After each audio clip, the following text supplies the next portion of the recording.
I'm good. I'm okay. Things are okay. Just teaching away as usual. Yep. Every day. No, every day. 7 days a week. 7 days a week.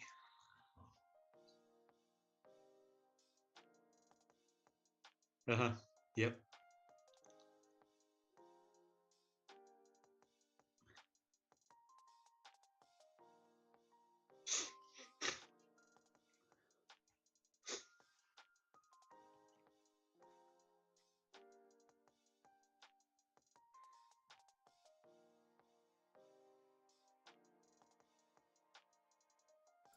Now, guys, now you should listen to us.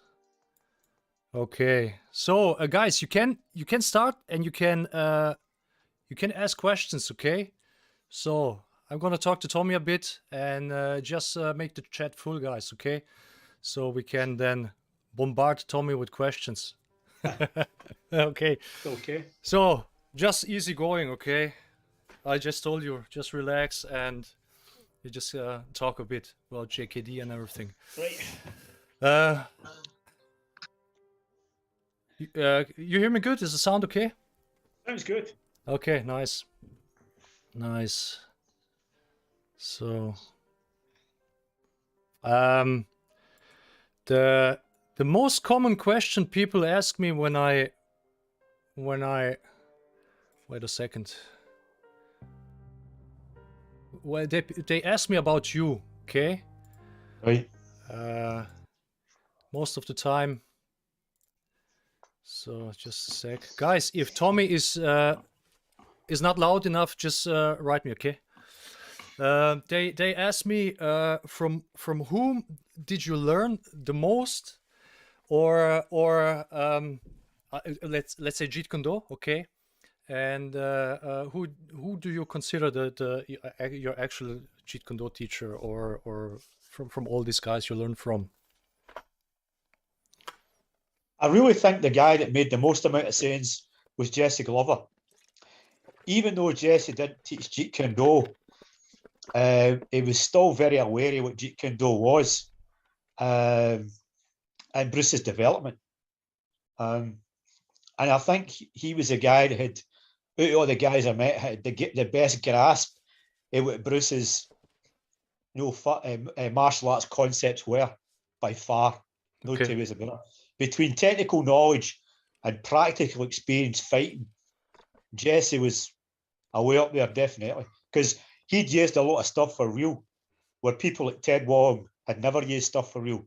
Howard Williams was another guy who actually had a lot of real life experience, and that's what I liked about him. Howard and Jesse were very, very similar.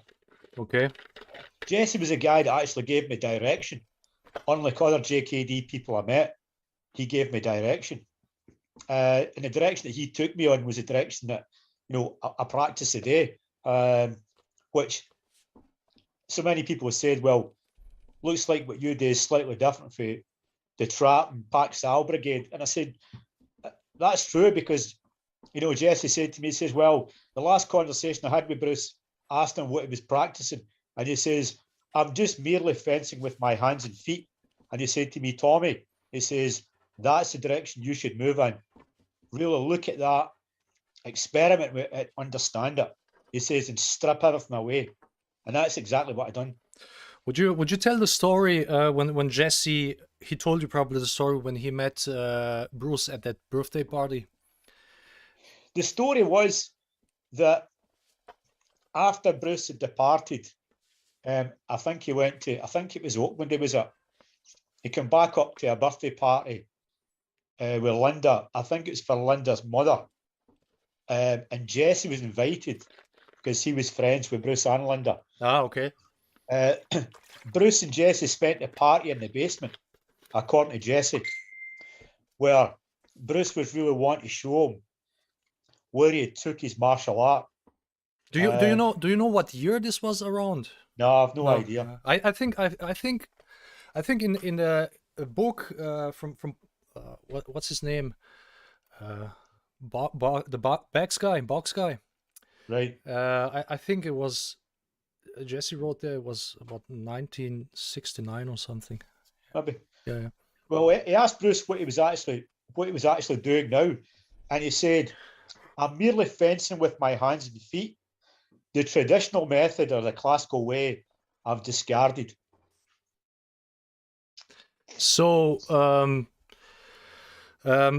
would you say that the Jesse also in this, like,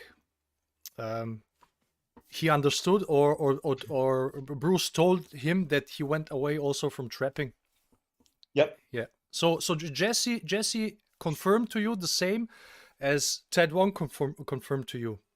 Uh-huh. Yeah. So See, the thing is, a lot of people they get mixed up, right? It's like one of my guys, I think it was Kane, had collided with one of the guy's hands. I can't remember who it was. And what he'd done is he cleared the hand and punched him. Okay. And somebody goes, something to do with trapping. I goes, that's no trapping. I says, trapping means when you stick to the hand. Yeah. And hit. You know, what Bruce had methods. Okay. So when you hit the person's hand, you're disengaged with your hand, or you disengage with your feet, or clear it and punch him. Yeah. But it's no trap. It's just a clearance. It's just a deflection. But Bruce had moved away from anything like it would resemble kind of Wing Chun style trapping. These people who actually like argue for trapping, they always take an example. They take, for example, you know, you can see sometimes they do this in boxing, when boxer stands like this. He punches his hand actually away, and then he hooks him or something, and they then say, "Oh, look, this is trapping," but this is nothing like Wing Chun, or because you punch or push the hand away, and then you put your all body weight in the next punch. See, the thing being here is that when Bruce started to really experiment more with fencing and really looking at broken rhythm, there was no need for a collide with a guy's hand. No, that was merely incidental or accidental, but it wasn't planned. Because when you're using broken rhythm and you're moving like a fencer, you put the guy's hand where you don't want, you know, how can I say it? You put the guy's hand in the opposite place for your intended to hit. Yep. So you leave him here, or you leave him here, or you leave him here while you score the shot. So when Bruce started to look at that, there was no need to trap. There was. Yeah. So basically, draw a reaction, open a line, put your hand or foot through it, which a fencer does, and recover it. That's it. So there's no need to go at that and clash and grab it and do all this stuff. There was no need to do that. Fencers. There was other ways, and even if you did by accident, you hit his hand, you can pull away and kick him, or you can disengage, or you can clear it, just to clear it, and then hit him. Fencers do that actually as well. Sometimes they of course, yeah. And they don't say in fencing that's fencing trapping. No. Well, see, you've got the lead when you're throwing the lead like this for here, right? But you've got all these configurations of the lead where you can come up like a slant. See that? Yeah. You can go here. You can even turn it this way, and then you can bend it like that. Yeah. And these are for, you know, for actually moving around about obstacles as well, where you don't have to collide. You can set a rhythm, then break it. Then you can move around about a limb and punch him, or you can come underneath a limb and punch him. You can do this with your hand that way and that way. Now, if I try to put the screen back a bit here, it's merely, if you looked at it like that, it's merely sword fencing. Yeah. That's where it is when you're here and you move like that, and then you move up and you go like this for here, or you move like that and you disengage here. So if you look at it, it's really sword fencing with your hand. See that? That's what you're really doing. And the back fist is just the back fist or the backhanded fencing. Yeah. And your hook punch, or if you were using, if you're using your hand this way, that's where the hook punch came from. And boxing, it came from this movement and fencing. See that? So it's really just about, see, you break the rhythm, bum, bum, there, or you break it here, and then you're striking this way. Or if there's an opportunity, you're just going right through and nail them that way, or nail them this way, or any of these configurations. See that? So there's no need to actually physically do that and then trap them, stick to them, and then try to control him. And the thing is, when you're sticking to the guy and trying to control him, he doesn't always have to put his hand up to stop you. He could just punch you. Yeah, absolutely. So it's not always a good idea to be square on when you've got to do that with a guy, and then you've got to do this. And you're hoping he's going to be blocking when he might go bang or he might grab. Then you're in trouble. And you have no footwork then. No, because you've went for here, you've went for there, and you've went to there. Yes. And this position here is okay for moving lateral, but for moving forward and back, this isn't a good position. That's how, when you're, even if you're clearing that shot, you don't do that to clear it. If you cleared that shot, you clear it like that, well, you're not changing the structure of this. Same way a fence with that bump, and then you're back in here, here, here, here. Absolutely. You know, but the thing is, trapping cells to a lot of people. I know. It's if you you make money, I always sell, if we would teach trapping, or you would have a full school of 150 guys. Yep, absolutely. Because people love that. They love this. They love all these different configurations. You know, but what I find very interesting is like in JKD Concepts line, they're so about MMA, and then at the same time they train all this trapping, whether is it from Wing Chun or from Filipino martial arts. So it doesn't make any sense. At one point you look at this full contact martial art, and then you do all this classical stuff as well. Somehow it doesn't make any sense to me. No.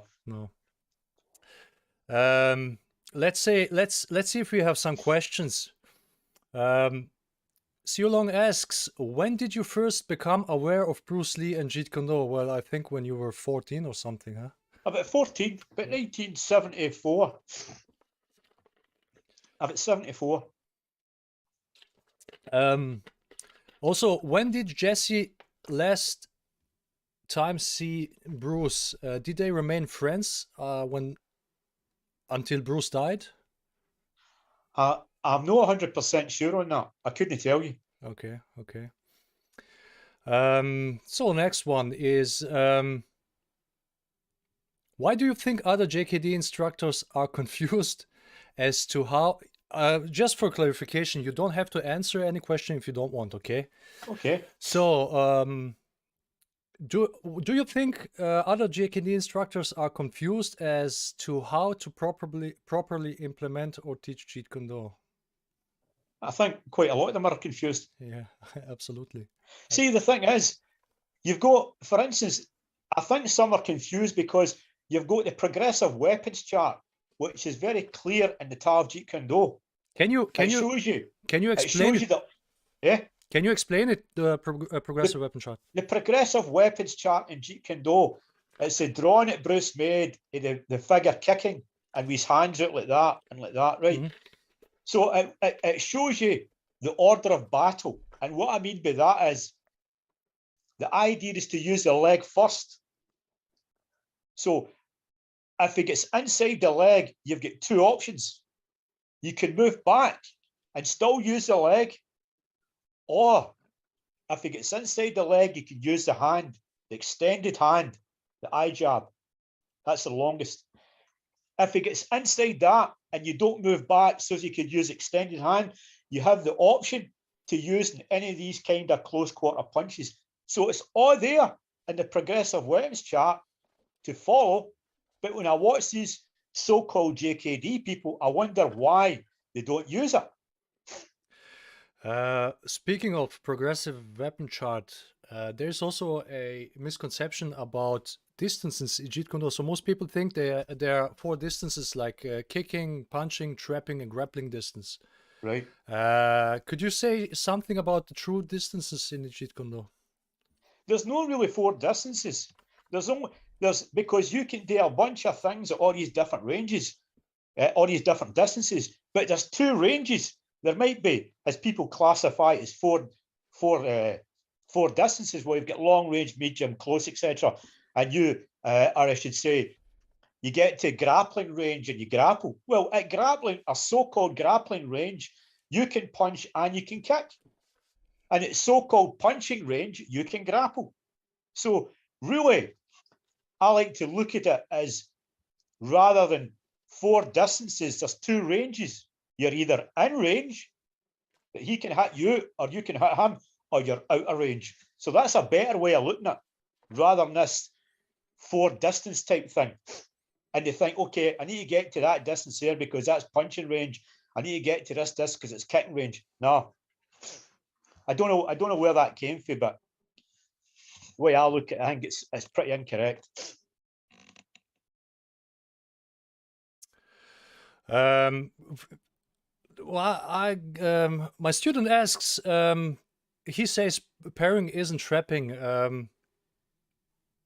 So sometimes I have also experienced that people say when you show a parry, or when they see a parry, they say that's trapping.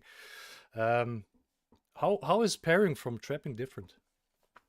Well, trapping, you're actually sticking to the limb, where you're grabbing it or you're keeping a hold of it. But when you parry something, I can't see how that's trapping it. So that means every time a boxer parries a jab, he's trapped it. He's not trapped a limb. All he's done is he's took the energy and he's deflected energy. So I think some people are just, they've not done enough research. You know, a trap is an immobilization.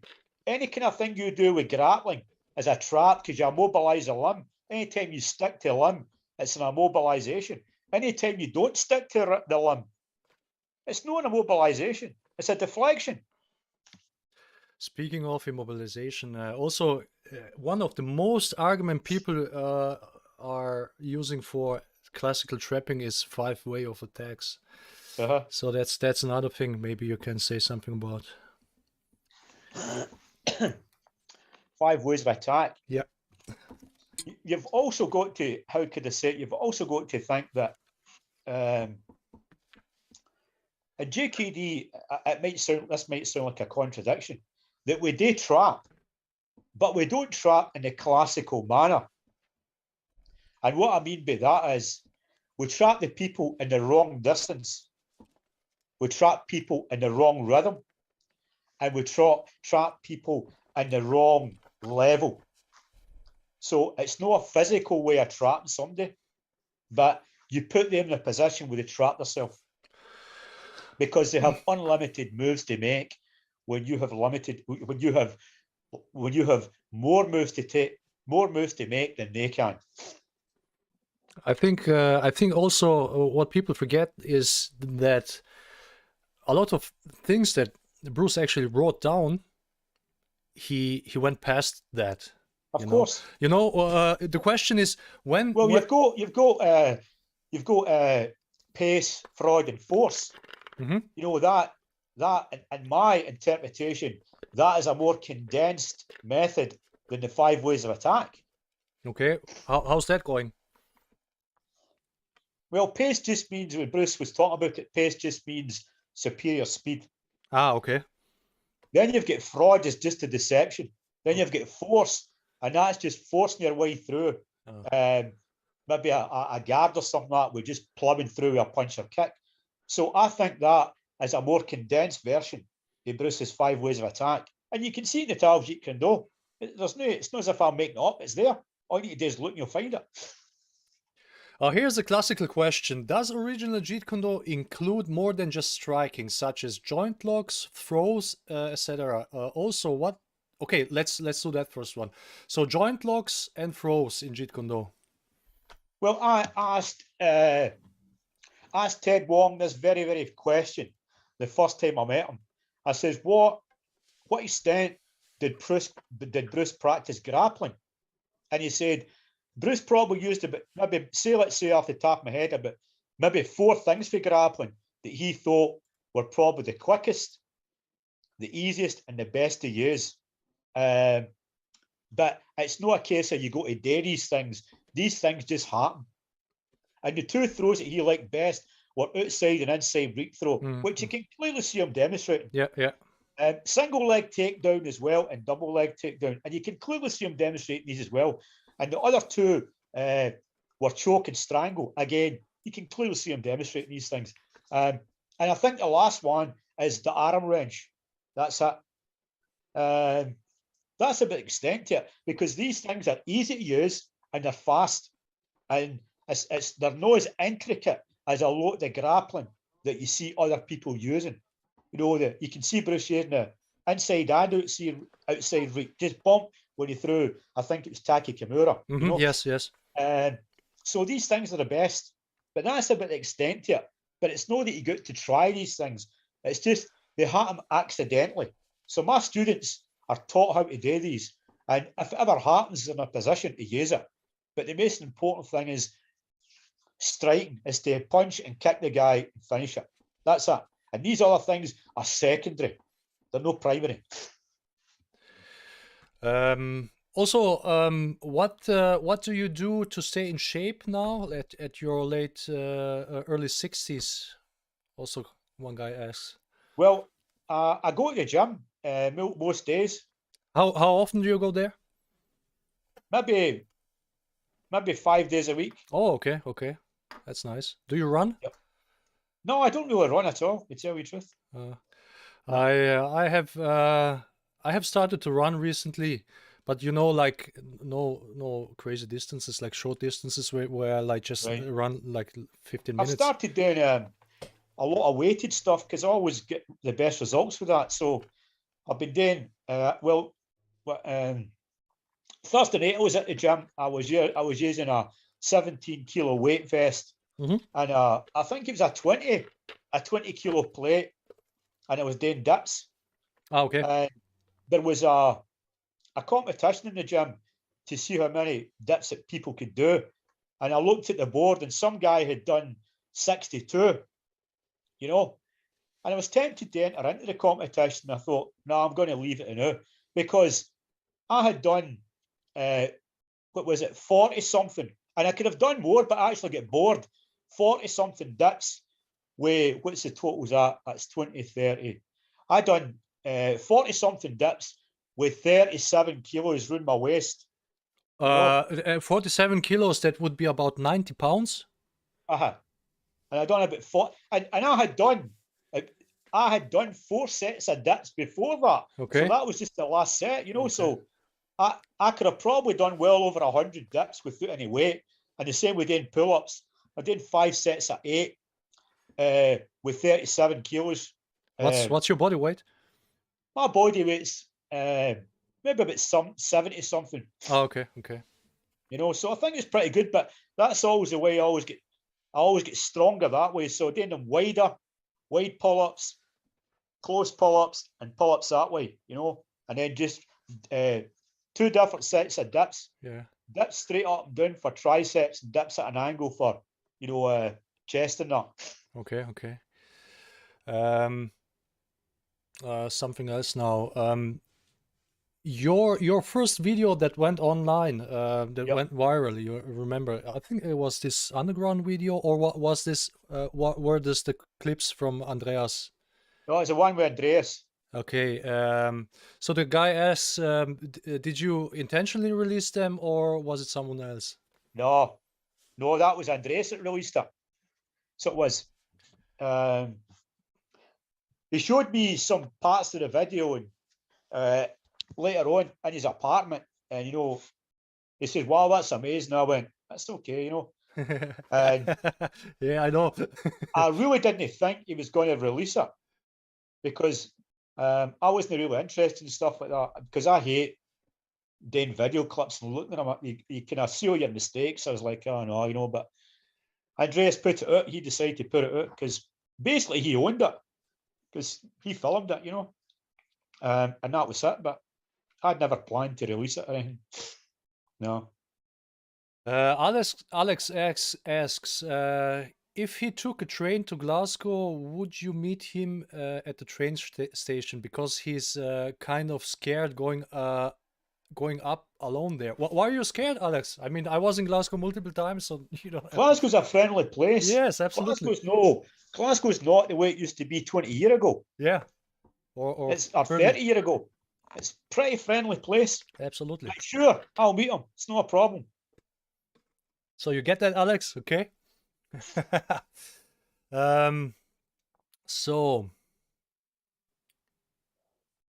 Okay. Well, we have talked about that, but still, What were Jesse's opinion on trapping?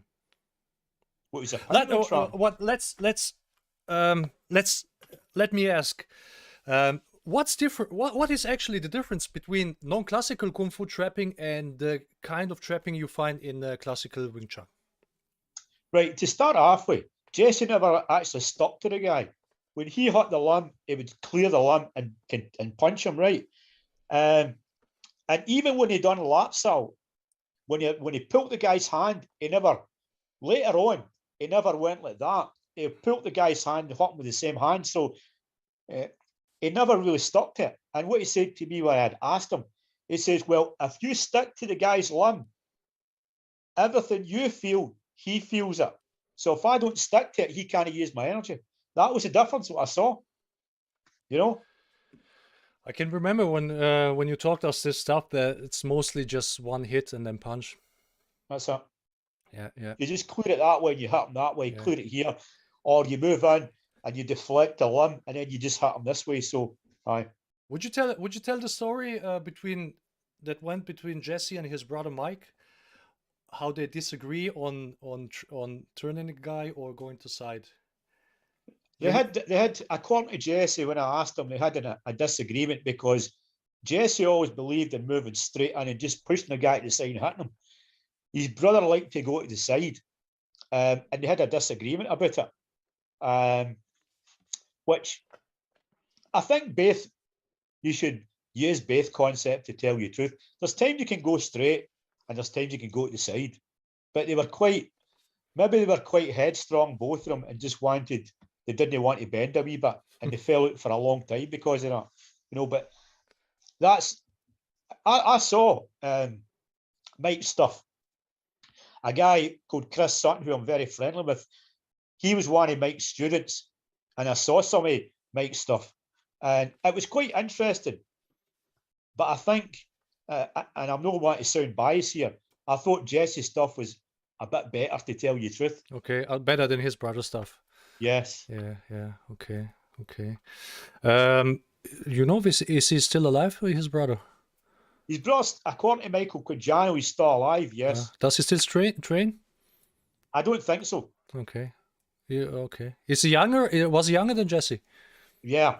He trained with Bruce as well. I think he was only about 14. Oh, okay. He was pretty young then. Oh, I see.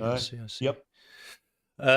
Could you, a guy wants to, he commented, could you explain maybe the corkscrew, the lead corkscrew, or maybe also the left one, and when would you use this one? Lead corkscrew? Yeah. What different ways to use it? Yeah, when would you apply that? In what situation can you use that? You could use a corkscrew to go around about limbs. You know, if the person's got a limb up, you can use a corkscrew to go around about it. Or if the person's got, say, a shoulder up like that, on that side, he's got his shoulder up, then you can use a corkscrew or be on that side. Okay. I'm reversed on the screen here for some reason. Yeah, no problem. Why. No problem. It's so you could if the person puts his shoulder up like that, then you can go for here, that side. You can go for here and attack right here. See that? So he's covering like that. Yeah. And you just go boom all the way through like that right at the top of it. So if you don't need to do that, there's no point in doing it. But it's more or less to go on about things. See, and again, you can vary the angle of your elbow. Sometimes you can go like that. If I try to show you that way, sometimes you can go like that if it's not as much. See, and other times you can go like that, and you can even do it as close as this, where you can use a hook to come across that way. See that? Yeah.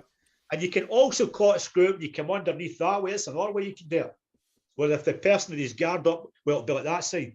Person is guard up here, will come back forward. You can come under here that way. Oh yeah. That way. Under the here. We're just coming under. See that? And then for here you can pull it back down, and you can go back over the top here. See, it's like, and this is like a straight punch. There's like a straight hook. See, this is in between a straight punch and a hook. Yeah. You look at, see a slight bend on the elbow. Yeah. But then again, you can twist it like that.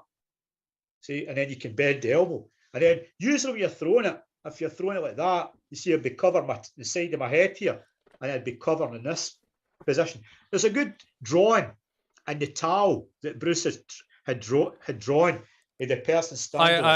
I remember that. Yeah, I remember that picture. That, yes. That protects here. Yeah. And that plugs the hole, you know. And you can also see the twist turning in the picture. Yep. I think when you take this one punch, how much you can train this and how many repetitions you need to make it work, and then instead of doing 5 different martial arts, you know what I mean? When you train 5 different martial arts, how do you want to make anything work or get good at anything? You know, that's No, you can't. Yeah, if you just take this one punch has got so many variations, it's unbelievable. Yeah. You know, you've got the fist for here, like that. Wait, hold on. You've got, I don't know, I'll just pass one. You've got the fist for here, and you've got all these configurations, angles. Then you can turn it that way, that you've got the back of the hand. Yeah. And you've got all the angles with the back of the hand like that. Then you've got the angles that way. And then if you start to open your hand like that, you've got all these variations like that, and even that way. See that? Yeah. And you can come in and you can even throw it like this for here. Then you can throw it that way. See? There's so many different ways that you can play about with this. See? And this is only one hand. And then you've got all the different pieces of footwork. Absolutely. And then you've got your shield, where your shield should be placed when you're throwing all this. Okay, shield would be here. If I throw it that way, where does shield be? Shield might be here, like this. Could be on that side. Might be here, like that. See? Could be on that side. Could be here. Could be here. Then I've got it when I'm like that. My elbow's down. Try to turn it in that way. There's the shield. Could be that way. Could be here. Could move to that side here. Okay? And then you've got all these configurations, how it moves that way. So this is like sword and shield. Sword and shield. See that? Shield gets placed with a hole where you're using the sword. Very much like sword fencing. And the same idea with your foot. You do the same thing with your foot. You've got all these angles on the kit like that. Then you come to here, you've got that as well. So you've got tons of angles. You could use your leg the same way that you're actually using your hand. See that? So that's probably the reason that Bruce did so many repetitions every day. Well, when you get good at that, you don't need a lot of techniques. Yeah, but this technically you could say these are a lot of techniques. Even it's a lot of techniques. Yeah, it's a lot of variations of the same thing. Yeah, absolutely. Yeah. So rather than training different things, you've got one thing that you can train with so many variations there. And again, so many variations of the footwork as well. So could put this together a million different ways. Can you say something about the shield, the left hand covering, just in Jeet Kune Do in general? Right, well, you see, the common one was when you see all these guys is they had their hand like that and it stood that way. You know, it's even a misconception. Look at the hole here. There's no photographs of Bruce standing this way. If you see him, you'll see that like that. Oops, a minute. And you'll see the hand here, roughly there. Yeah. Should be turning a wee bit aside on like that. Okay, for here. Now, when you look at that, it's so difficult to hit you in the face for here because you have to get through the hand, and then the hand can go that way. See, hand can go that way. See that? And then it can turn like that, and it can go that way. Or what it can do is it can just go like that and step back and take it here. Yeah. See, so this is the shield. It's pointless there. It doesn't serve any use there when you're throwing a punch that way. This is ridiculous. This isn't even amateur. This is terrible. For people to believe that, I don't know. But there's not one photograph of Bruce throwing a punch with his hand away back here. And what use does that serve? You throw the punch like that, look at the space. I mean, everybody. When you look at Bruce's right, you see him talking about what's called the elusive lead. Okay. The elusive lead, it's Natal Jeet Kune Do. It's very near, I think, to the corkscrew part. And what he means by that is the hand should be elusive. See, the hand is very, very elusive. So you're breaking up the rhythm and then you shoot that shot, see? So it's no fixed. Like this, try to get a bit. It's no fixed. So when the hand is moving, you can see how the shield, the two of them are working together. See that? You cover.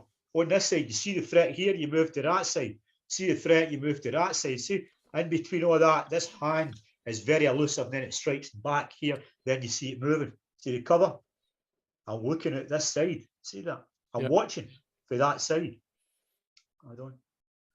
For this side, I'm watching. Then you see I go like that. I look at the other shield. See? And I move to that side. I take my hand to that side.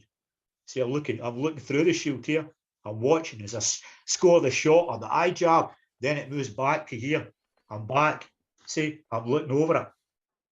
So if you look at it, it's very animal-like that you'd be here. See that watching, moving, stalking, moving. Then boom, you hit and move, hit. Then back, see watching, behind, turn your feet, moving. Then the hand's very elusive, waiting for that shot. Then boom, shoot it. Makes absolutely sense. That's the thing. Of course. It makes sense. The other thing doesn't make any sense. No, this doesn't make any sense. To go like that. When you're doing that, look at that side of your face. Look at that side of your face. Look at your elbow. Only, yeah, absolutely. This is pretty bad Jeet Kune Do. This is bad Jeet Kune Do. This is terrible, this stuff here. People put this in as JKD. I mean, look at the elbows. Some of these people don't even know how to throw an uppercut. I mean, people see watch guys throwing uppercuts. The JKD, even boxers are throwing uppercut and they're like that. Yeah. That's separation. That's not an uppercut. An uppercut should be like that. That's an uppercut. Well, you're so close, and what you do is you pull back so as the punch can go straight. That's the uppercut with the right hand. And then with the left hand, it's that way. I'll try to turn it this way. With your left hand here, the punch scoops like that. And again, see how tight it is. Very, very tight. Punch should be at right angles to the ground. See that? Yeah. Yeah, when you're throwing your shovel, it's the same idea. Shovel should be like that. Try to show you. See, cross at 45 degrees that way. No, that's not a shovel. No, basic things. People just can't get right. See him throwing hooks and do this as well. There's a time you throw the hook like that when maybe the guy puts his shoulder up and you have to go higher. But when you're throwing a hook, throw it like that. See that? Look how tight it is. With what do you connect with the hook? You connect with these knuckles here. So the idea is you tilt. The idea is you tilt the arm like that. See that? That's so that you can't get inside the bob and weave because it gets stuck on your arm. But you go like that, he can go inside and underneath it, but you go like that, he gets stuck here. It gets stuck there. See? You can throw your shovel that way. So you shouldn't be throwing hooks that way. See, if you throw your hooks, everything's really, really tight for you when you're throwing them. Pretty tight. Just a second, because you're just talking about that. I wanna just find it for a second. I hope I'm gonna find this fast, because that's nothing new,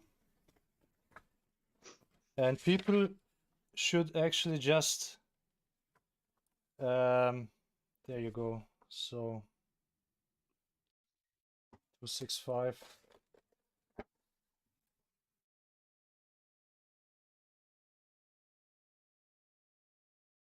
So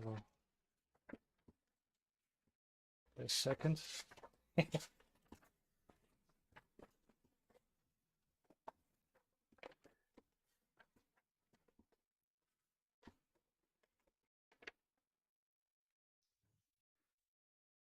Yeah, there you go. That's that. So, okay. That's that. He knew that 1967. There you go. It tells you that. Bruce probably get that for Jim Driscoll, because it tells you that in one of Driscoll's books, if my memory serves me right. You know, not to lift your arm up like that, to keep it slanted. And that's what Bruce is doing. He's throwing his hook like that. Yeah, I can see that. I get the angle. That's the idea. You go like that, he's underneath it. See? So everything should be really, really tight when you're throwing your shovel and your hook this way. See that? And you can come back that way, shovel, again, move, hit like so. Again, everything's tight. Elbows in, compact. Weight going forward like that. Hits coming up that way. Then for here, you bend across, you throw your hook. Then for there, so you throw your left hand. covering that side of your face here as you hit them that way. Again, you can use any configurations. If you go higher, you just bring this thing down here and this would get across the side of your face that way. It's plugging that hole there. It just makes sense. I don't know why all these JKD people just don't look at something long enough and they'll see it. It makes sense how you do this. And you look at Bruce's stuff, it just makes so much sense. What's that, 40 years after invented this stuff? It just makes so much sense. He put a lot of thought into it, you know, and every day when I'm teaching, I put a lot of thought into things. You know, experiment all the time with teaching. Sometimes I throw things away, sometimes I modify it. I'm constantly experimenting and looking for a better way how to do things. But some people are just doing the trip and they're just doing the same thing all the time. The instructor left them and they never thought, how can I take this further? How can I reduce movement? How can I reduce tension? How can I be more efficient? How can I have better body mechanics? They never think about that. It's all pack sal, lap sal, all that, headbutt, knees, elbows. It's like there was no Jeet Kune invented. You know what I mean? Yeah. Yep. Marcel Brown, thanks for the $1 donation. He asks, how do you, or how can he train to get his kicks and punches faster? How can he get faster? In his kicks and his punches. Well, I really think if you're not genetically fast, you're never going to be really dead fast, because if you've not got quick twitch fibers, I think if you've got slow twitch fibers, it's really, really difficult. But how can you go to your own potential, like getting as fast as you can? Well, people shouldn't be thinking about being fast, because there's many times I've been really fast and I've threw things at people and have blocked it, and I thought it felt as fast as anything. It was because my timing wasn't very good. So I really think if people look at their timing, but relaxation's got a lot to do with it. Absolutely. And flexibility's got a lot to do with it. But really timing is the thing. You might not be fast, but you can be really amazing at timing where the guy's hand could be, and then boom, you hit him. So timing, I really think that, you know, even fast guys have got to be good, have got to have good timing. I think timing is the key. There's no two ways about it. It's like some of the drills that we do in the school, it's just about timing. You know, holding your hand out like that and pulling it back. Then when he pulls it back, then you're just timing that shot to hit him. Or he's got his leg out, and as he drops it, you move in and hit him. Now, their timing drills are really, really simple, but the whole idea is to improve your timing. So I think if he really trains on a lot of timing exercises and slows everything right down, and then progressively gets his training part to go a bit faster when he's better at timing things. So he should look at timing. Definitely. Okay, nice. What's your take on modern kickboxing, and do you have favorite boxers? I don't really have any favorite boxers today, to tell you the truth. You know, I like Tyson Fury. I think he's pretty good. Tyson Fury? I like him. He's quite good for a big guy. Okay. Usually big guys don't move as good as that. So he's not too bad, but he could be a lot better. There's no two ways about it. He could be a lot better, you know. But all the boxers I like are off of the past. Yeah.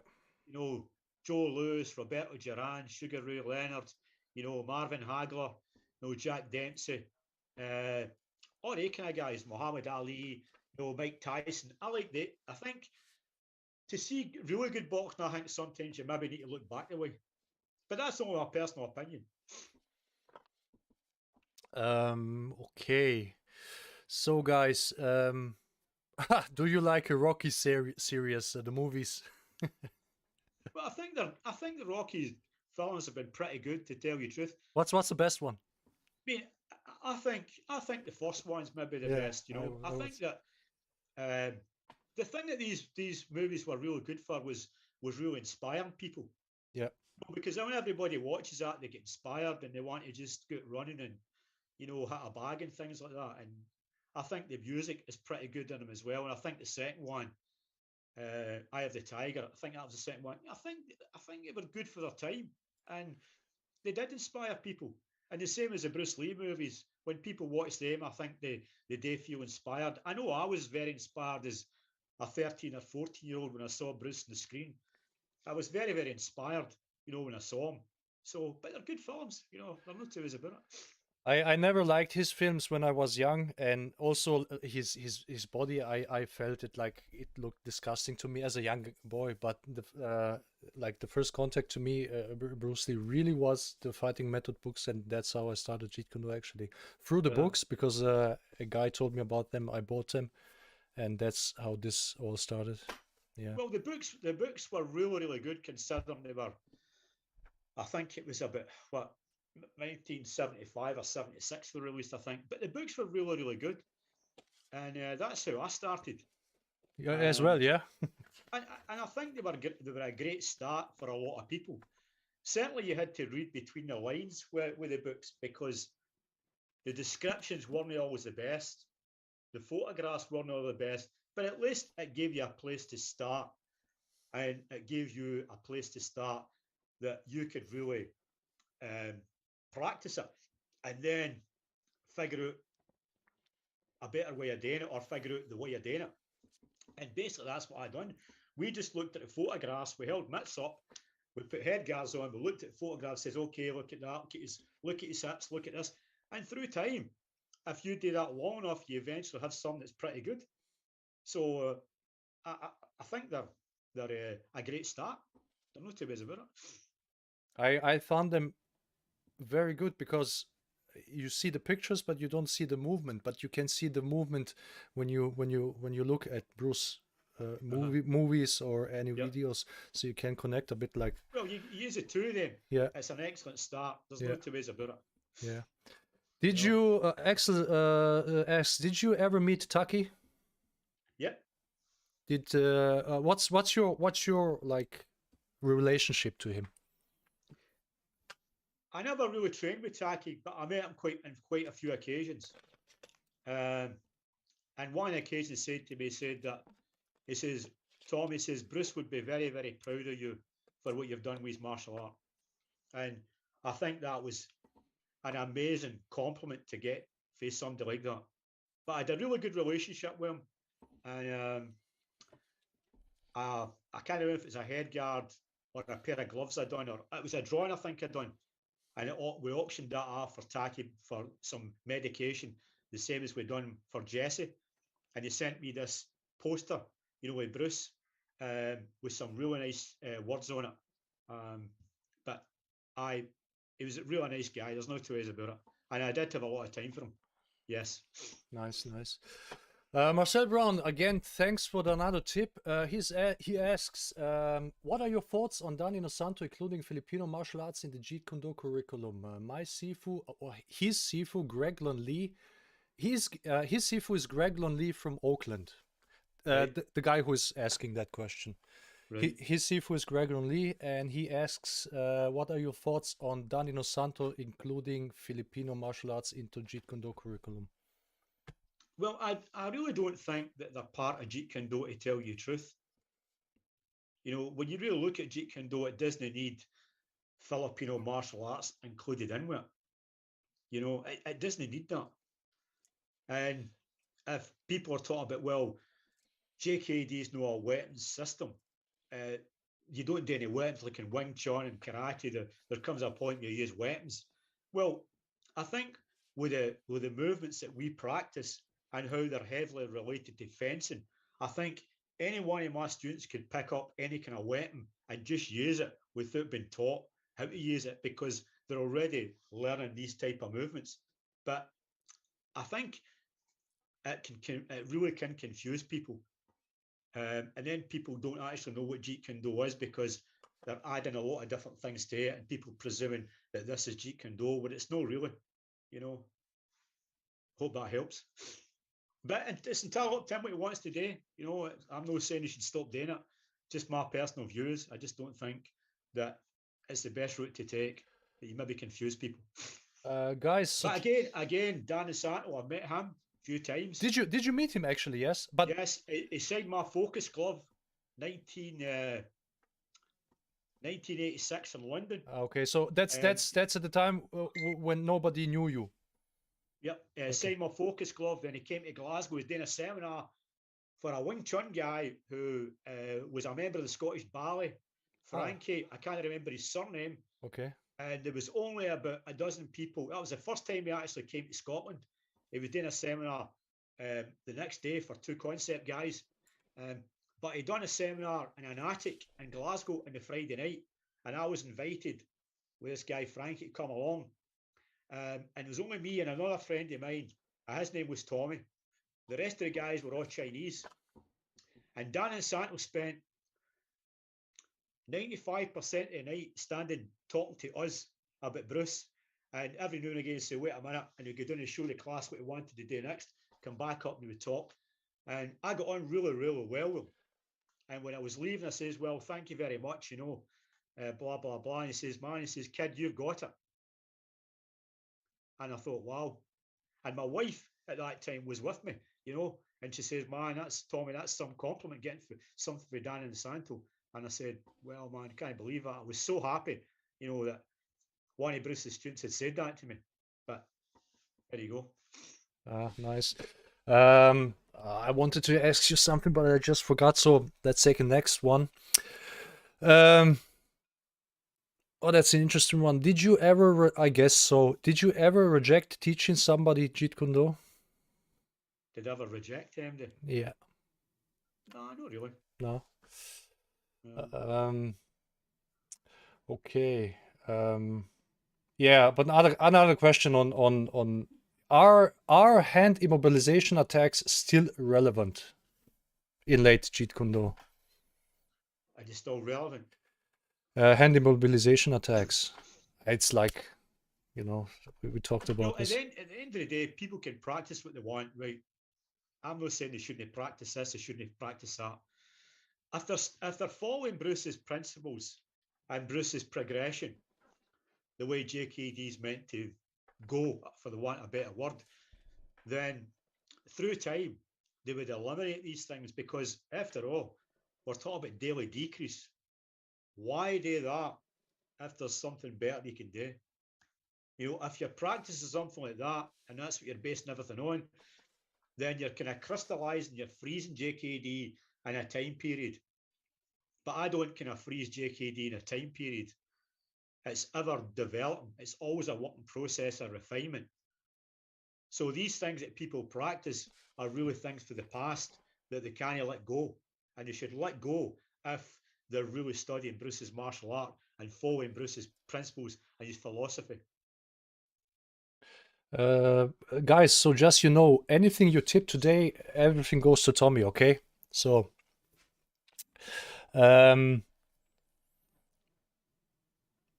okay. Q Young asks, would you make more books about Jeet, because you have your small booklets?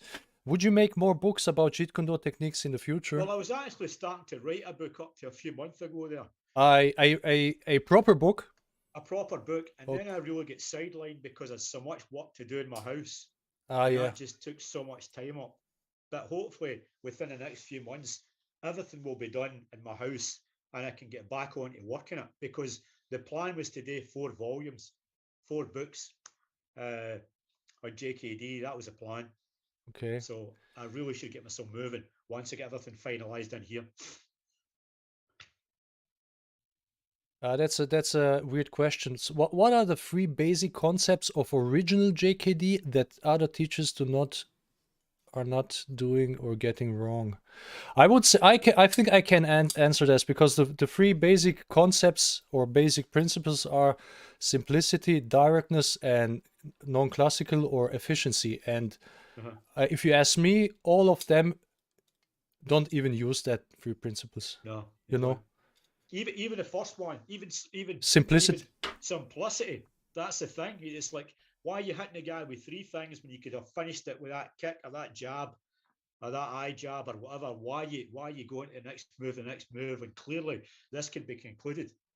So that bit there, the majority of it there don't get it. Everything should be simple, but simple doesn't make money. Simple doesn't attract a lot of people. But simplicity wins fights. What's your diet? Anything. High protein? No, anything. I don't have a specific diet. Okay. Whatever I like, I just eat it because I never usually get fat. You know, I don't usually get fat, so I can eat anything. But you don't eat too much sugar. No. No. I Okay. take tea with sugar in it Oh. and things like that. Maybe a cake now and again, but not all the time. But you know. Okay. Oh, somebody, Siu Young asks if you have any injuries. Well, Nah, tons. yeah. Would you name some? 2 tears here. Okay. I've got 2 tears here.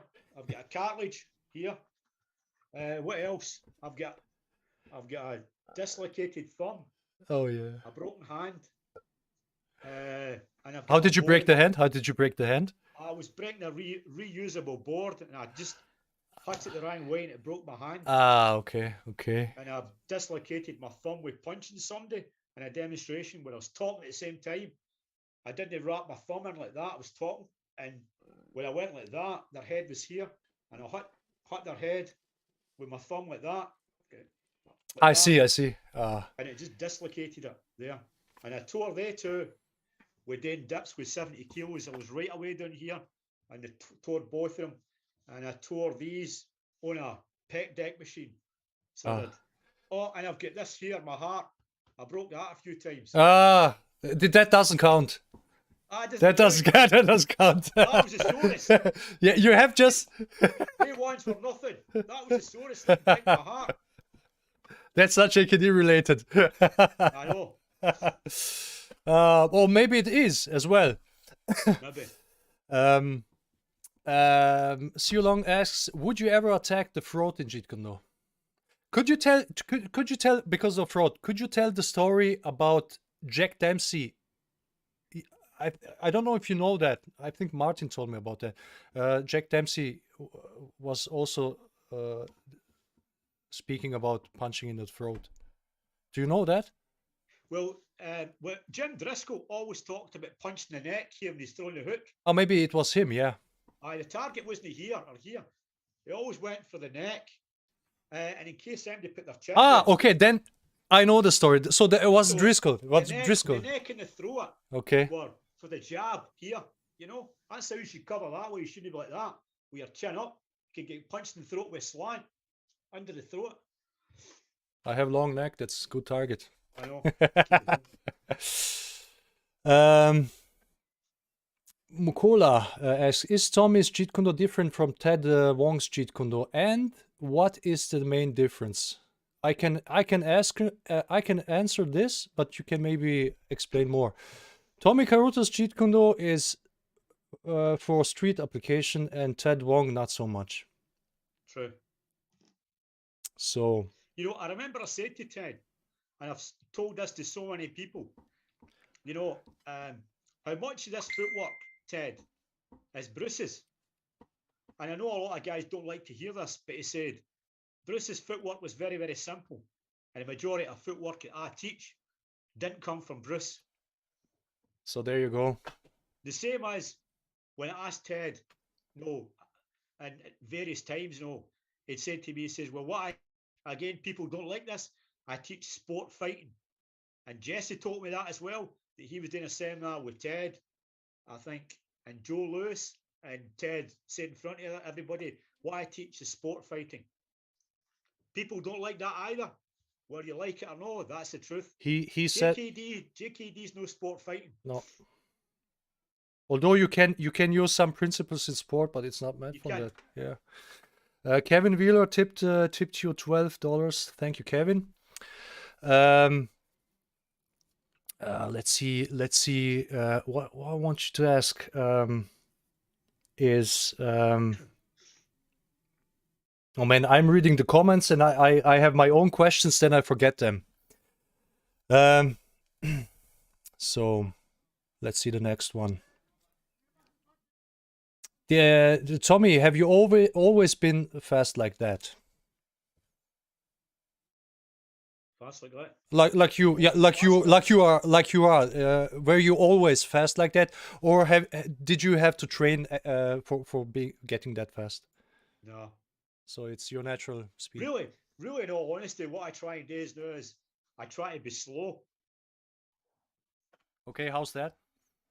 Well, I think if you've got amazing timing, you don't have to be Yeah. fast. And most people haven't got amazing timing. So imagine if you could nearly go at Tai Chi speed and people couldn't stop you. That'd be amazing, just to go at that.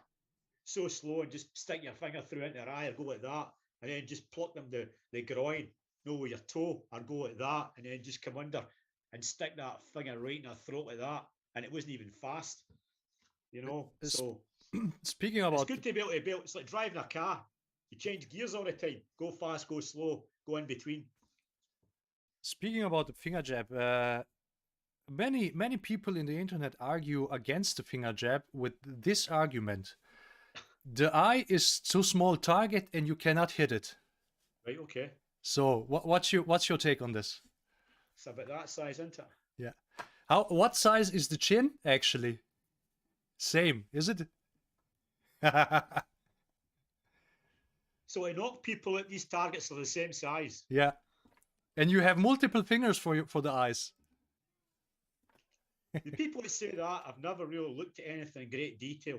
They've never really trained anything, to any extent at all. It's, when I used to practice with my training partner, I could actually finger jab, touch the eye without them wearing protective equipment. And that's a fact. I get that good at just going out and touching their eye like that for here. And I could do that in the majority of times moving, just pluck the eye without protective equipment. I know. So I know. I think with these people, the thing that they lack is training. Absolutely. That's how a majority of people make stupid and silly comments, because they've never trained long enough and experimented with anything long enough, or put enough time in or enough thought into anything, and then they come out with all these comments like they have some kind of knowledge on this stuff. When I listen to their comments, I realise how much they do lack in knowledge, because anybody with a lot of time in and a lot of knowledge wouldn't make comments like that. So it's very amateur. The thing is when people comment like this, this shows the amount of how much they think of their own skill, because they see maybe something you're doing on the videos or I'm doing on the videos, and they try to replicate it, and then it doesn't work, and they say, well, it doesn't work. But in order to know this, you have to put so much time in it. And maybe you can tell the story. I remember you told once how Bruce actually trained, and when he tried something, he didn't just try, he trained it a lot, and if it still didn't work after a lot of training, then he threw it away. Is it true? Yeah. Yep. Well, one of the stories Jesse told me, and this was Jesse himself who was training, and he had a laundry room in his house, and he set up this pad in the laundry room, and he put his laundry on in a cycle, and he started punching the mitt. And I can't remember really if the laundry was finished or he stopped training. And he checked the time, and it was 4 hours. 4 hours. Without stopping that he'd been punching. He says the time, there came a time where time became irrelevant, and the time meant nothing.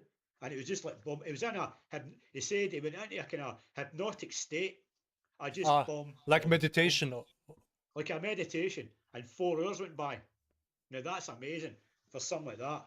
Imagine how many reps you'd have done in 4 hours. It would be just ridiculous to count the amount of reps he could have done in 4 hours. I would say about 5,000. If it's full step, probably 5,000. Could be 5,000, maybe 6,000 reps. That's a lot of reps, But you've got, if you want to be good at something, you've got to do something long enough and ingrain it into your system this stuff just comes out without thinking. It was just like boom, boom, boom, boom. If you've no spent enough time, putting it in there, it's not going to come out. Absolutely. That's the simplicity. I should say, that's the reality. The reality of Guys, I would appreciate if you just ask questions. Don't comment on anything else because there's so much for me to read. Okay, where were we? So, oh yeah, the next question is like a technical question. Why Tommy is only uploading his daily videos on Facebook and not on YouTube? I think I can answer that because as genius Tommy is in martial arts, as bad is he in computer technology. Is that true? That's the truth, man. That's the truth. Yeah. Now we've got to remember, I didn't come for this generation of So Tommy, mobile phones and computers. if I was in Glasgow, you would have a full online JKD channel and Instagram channel and everything. I would just run this for you, and I don't understand why can't you find anybody who does this for you? Because this is rather actually pretty simple to do when you once into it. You know, you just have to record the stuff and then put it online, and some of your students maybe, because I didn't learn this in school. I had also to learn that all by myself. So maybe you can find somebody who does this for you. I need somebody. But somebody from there, you know, from your from Glasgow. So guys, if you know anybody from Glasgow who can help Tommy in this stuff, yeah, just contact him. Good. That would be nice because nowadays you can only reach people via internet. That's the only way. I know. That's Definitely. way number one. Where is it? Where's the next one?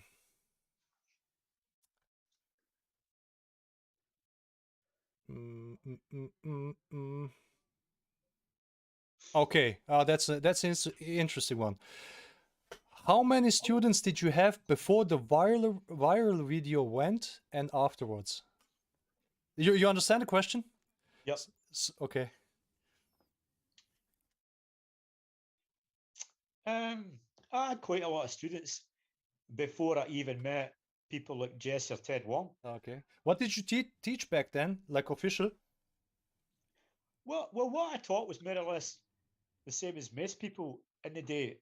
It was based on what was in the fighting method books. Okay. The only thing is, I put a lot of effort into, researching the books when I was younger. So that was the main source, and just reading everything I could what Bruce said, that was the main source. And considering that I hadn't been formally taught, the people that I turned out in the classes that I did have were really pretty good, considering that I was self-taught and I taught them, and I'd figured all this stuff out myself. Some of the people I taught, I was pretty amazed when I saw them. And even Jesse said that to me one time when he came across. He goes, "My God," he goes, "you've got some amazing students." He's can't believe the standard. He said to me one time, he says, your students are better than most instructors. And he says, considering you've not been formally taught with him, he goes, "Man, what a job to do that." He says, "You must have been relentless," or words to that effect, which was true. Nice. I can remember when Jesse was in Glasgow doing a seminar. You told me how he said, where do you get all these talented people from? And you said, I don't get them, they just come to me. That's right. Yeah. He said to me on many occasions, he says, "I've never attended a seminar where there's so much talent in one room." And that was true. You could walk up and down that line with the people I taught, and you couldn't find a bad one. It really was amazing way back then. Certainly, I know there's talent in other countries out there, but at that time in Glasgow, martial arts concerned, the talent was unbelievable. But again, for a different generation. We're talking about what, 20-something year ago, maybe even more. Easily 25 years ago. Yeah. You say the same. The same was said for karate when I done karate in the early 70s in Glasgow. The talent and the classes, you couldn't find a bad one. And the majority of instructors that ran the classes, majority of them were on the British team and the British team Oh, were then world champions at one I time. see. I So see. I would say maybe even half of the people in the British team were Scottish instructors. You Oh, know? really? Okay. Yep. And they won European and they won British title and they won world titles, you know, beat Japanese and beat everybody. So the talent was amazing in the 70s in karate. You know, when I look at karate now, karate's pretty good, but in the 70s, you know, the classes I was in, my God, you know, when we saw the black belts then, they were black belts, real black belts, you know, not the black belts you have nowadays, but you know, they Yeah, were I real. mean, I know what you mean. I mean, they were the like after 10 years of training black belt, and not after like 2 years or something. Yep, definitely. Well, I think in every martial arts, it's like everything is watered down somehow. I know. There's another question. That's a common thing also nowadays. Thoughts on saying or people saying Bruce couldn't fight and would get destroyed by a modern MMA fighter. People always say things like that. It's dead easy to say it because the guy's dead in it, you know. But I think if people were to say that when Bruce was alive, it'd be a different kettle of fish, you know, because they can always say, okay, you know, they can beat this guy and that guy, but he's no here. But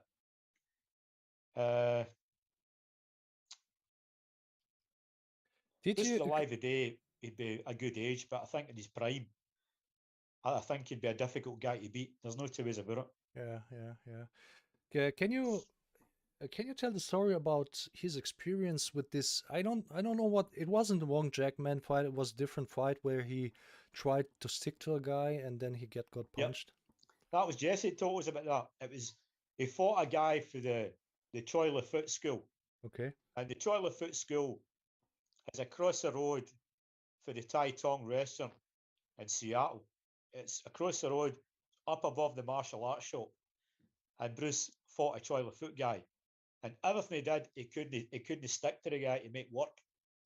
And later on, he'd say to Jesse, I'm scrubbing this stuff, man. It doesn't work. But the funny thing with Bruce was a lot of things that he ceased to practice, he was still teaching it. So he with what he actually, I can remember because of that story. Once, you remember your old webpage, you had a forum there. Right. And you asked, it was back then, it was like 2009 or maybe even earlier. You asked a question. You said there was during the Bruce Lee was still alive. There was two types of Jeet Kune Do, and if we could answer the question, what types of Jeet Kune Do was, and to me it came in mind because I knew you and I knew also Ted Wong, and I always felt like Ted Wong is more like sport and you were more like street fighting, and I wrote maybe two types. One type is for street fighting, one type is for sport fighting, but it wasn't what you meant. You meant that what you said now, that one type was what Bruce was actually teaching and what he was actually training. The two different types of Jeet Kune Do. Yep. That's it. Yeah. Because he threw trapping away, and yet it was still getting taught, still part of the curriculum. But you know, Jesse said the same thing. He says Bruce would never teach people what he was practicing because he never wanted anybody to be there with him. So everybody else, he kept them away down here. And when he discarded this, he would teach him it. But when he taught them it, he was there. I should say that way. Yeah. Screen back to front. So he was always moving ahead, you know, and would never teach people currently what he was teaching, what he was practicing, I should say. Oh, we have so many questions. There's another one, and I'm keep moving this camera, right? I'm trying to think what I could use. I'll use these two. Right, I'll use these two balls just to demonstrate. Okay.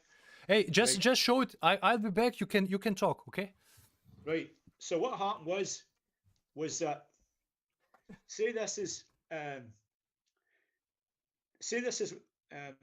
go that way. Say this is Wing Chun that Bruce was practicing here, right? And this is Bruce.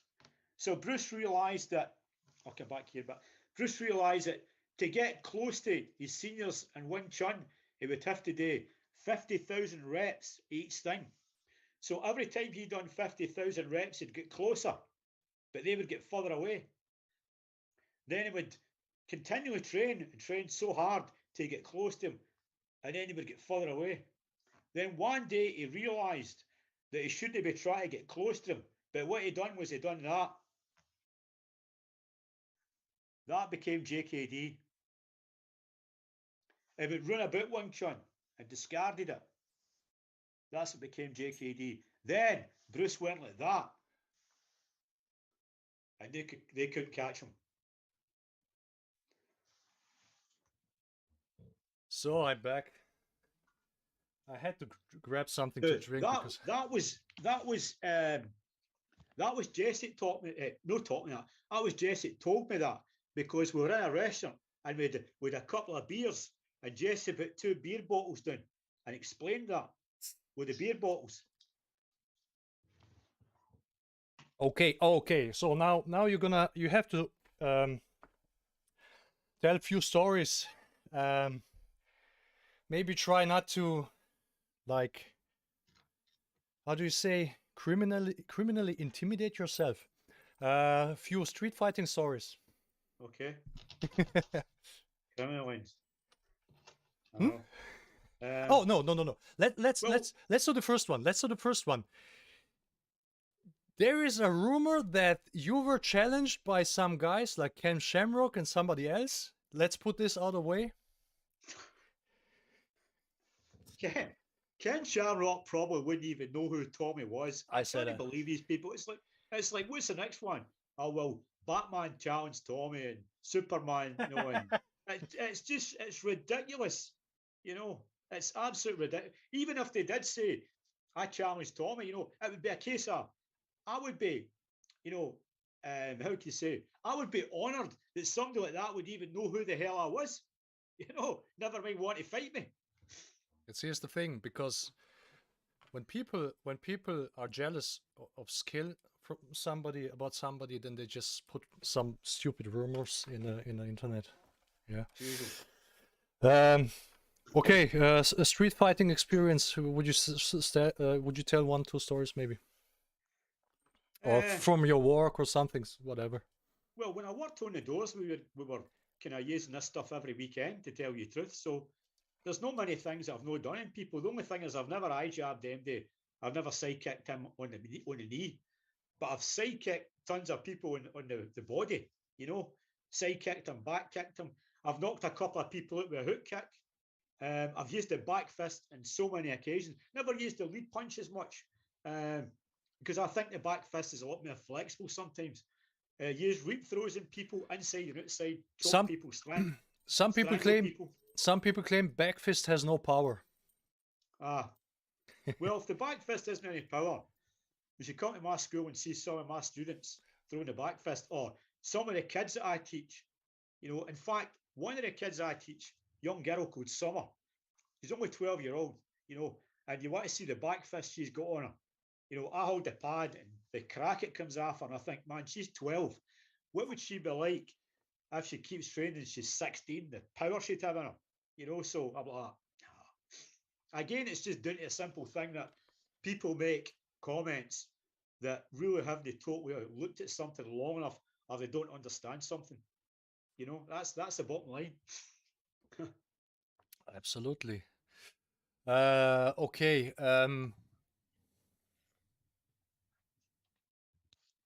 That's a question. I mean, here a guy asks, has Danilo Santo ever contacted you or Linda? You had contact with Linda. I mean, you know her in person, but I about Danilo Santo, I don't think so. Yeah, right. Well, a guy said to me one time that, you know, if you're ever in Los Angeles, Dan would like to see you. I don't know how. I don't know if there's much truth in that or no. I don't know. Okay. So, but you know Linda, so everybody knows that actually. Yeah. I've talked a few times about that on the stream here. People seem to say Tommy is a bit of a bully online, but every video I have seen of him, he seems nice and friendly to me. Yeah, haters everywhere. I would say that's true. Well, I always think that people who say these things really have never met me, and I would say that if anything, I'm far from a bully.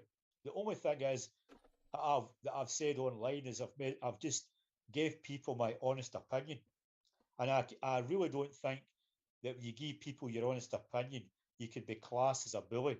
I think you're just damn honest.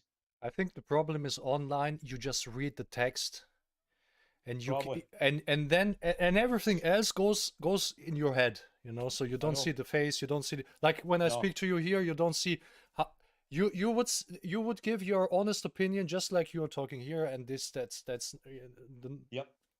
That's it. yeah, absolutely. Well, okay, so that's the interesting one. Hammer principle. Okay. Can you say something about that? Right. So the hammer principle, Bob Bremer actually showed me this. And contrary to what other people say, I'm going to tell you what he said to me. That Bruce taught him that so he could fight in a tournament So for points making. for points.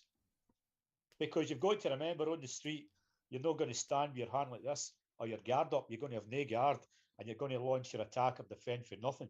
You're going to conceal your intention. So the hammer principle only works if you're like that. But when you're here, hands at your side are relaxed, how can you use it? Now that's what Bremer taught me. If people want to disagree, they can disagree all they want, but I got it for the horse's mouth. And that was what, let's see, maybe 20 years ago or something, maybe 20, no, but see, maybe about 15 years ago, roughly. Can't remember exact time, you know. That's also a common question, mostly related to finger jabs, groin kicks, and side kicks. Because a guy asks here, how hard is it to pressure test Jeet Kune Do actually without hurting someone? Well, it is pretty difficult to tell you the truth. So, but again, you've got to use a bit of common sense. Yeah. Even with protective equipment, uh, you can still hurt people, and you've got to use your own judgment how hard you're hitting people. And again, you've got to use your own common sense to think if that was for real, he'd have been stopped without a shadow of a doubt. Speaking about sidekick, can you tell the story what happened in your school with this celebrity guy from you? He was training with you. Right, I don't know the name anymore. right. The guy's name was Frankie Boyle. Yes, he. He's a very very well known comedian and not just in Scotland, in the UK. Yeah. Very very famous. Also in America, probably. Yep. And he came to my school, and I was actually away at the time, and my son was teaching. And Frankie kicked a guy in the knee. We were doing the 360 drill. The Okay. guy came in. The guy was say number 5 or 6. Stepped in, and Frankie caught him with a side kick and dislocated his kneecap. Oh my god. So and that guy never came back to training. Well, the guy did come back and he trained, but he'd been in and out the school a few times. Okay. So it wasn't a guy who was constantly there. He would come back, he'd be missing, he'd come back, he'd be missing, But I used to take Frankie to the gym as well, and he used to train with me lifting weights. So I did, but really nice guy. And we got on well, and he asked me to be in one of the episodes of his TV program. It was Frankie Ball's Tour of Scotland, and I was in one of the programs. But the funny thing is, it was me and Kane there, and we shot about 4 hours of footage, and it was really good footage. The cameraman and the assistant said, "Wow, that was amazing," and yet when they edited it and cut it, there was hardly anything that we done on it. It was tiny wee bit, and there's probably far better things they could have shown and what they showed. But I guess they didn't want to showcase me. It was because it was Frankie's TV program, so they wanted to showcase him. But it's a good experience. I can remember when you told I wasn't in Glasgow at the time. You told the story when Frankie was away for a tour, for his tour, and when he came back, he was away for I don't know, a few months, and he came back, and he came back to your school, and he said, "I just made 4 millions." He's worth a lot of money. Yeah, I know. A lot of money. Tommy, you're doing the wrong job. Okay, that's clearly. The right job. That's it. I know. Guys, don't forget to tip Tommy here. So, Axel asks, did you ever ended the fight immediately with a straight lead? I would say the things that I've ended fights with was side kicks and hook kicks. Side kick, hook kick, and groin kick. Mm-hmm. Yep. The Michael from Düsseldorf, he actually took out 3 guys with a straight lead and with groin kicks once. Good. Yeah. He told me that story. It was like in a train station or something. So like typical, you know, like scene in the movie. 3 guys are standing in his way and want something. Okay, so what we have next?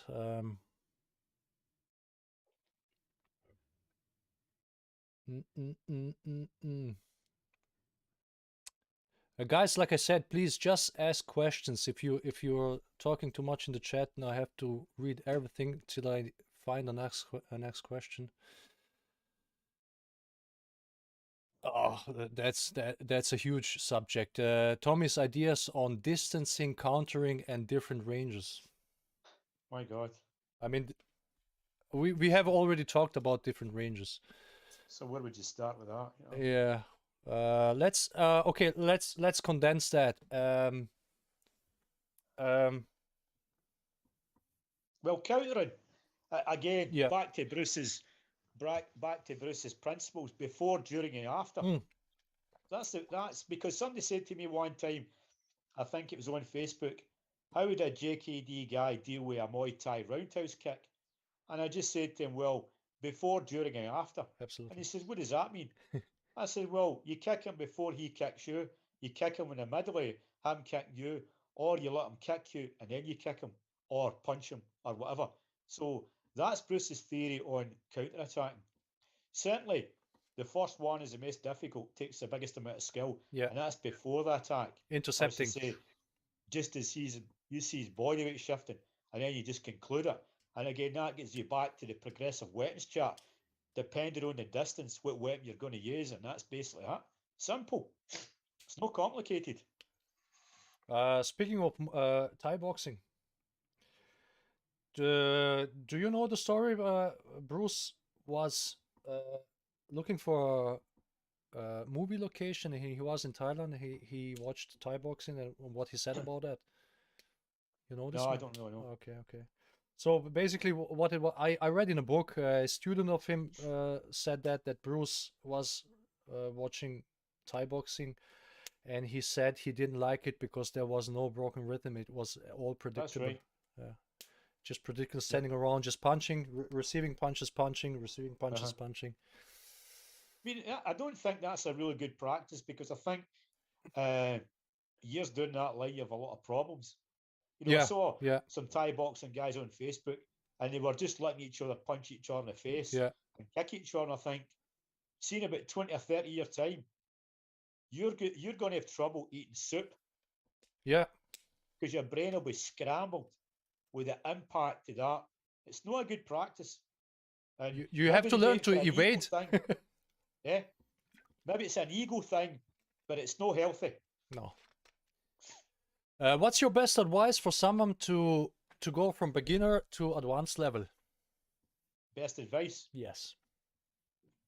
Repetition. Consistency. Yes, absolutely. Be consistent. That's don't come and go. Make it a lifestyle. That's what I say, guys.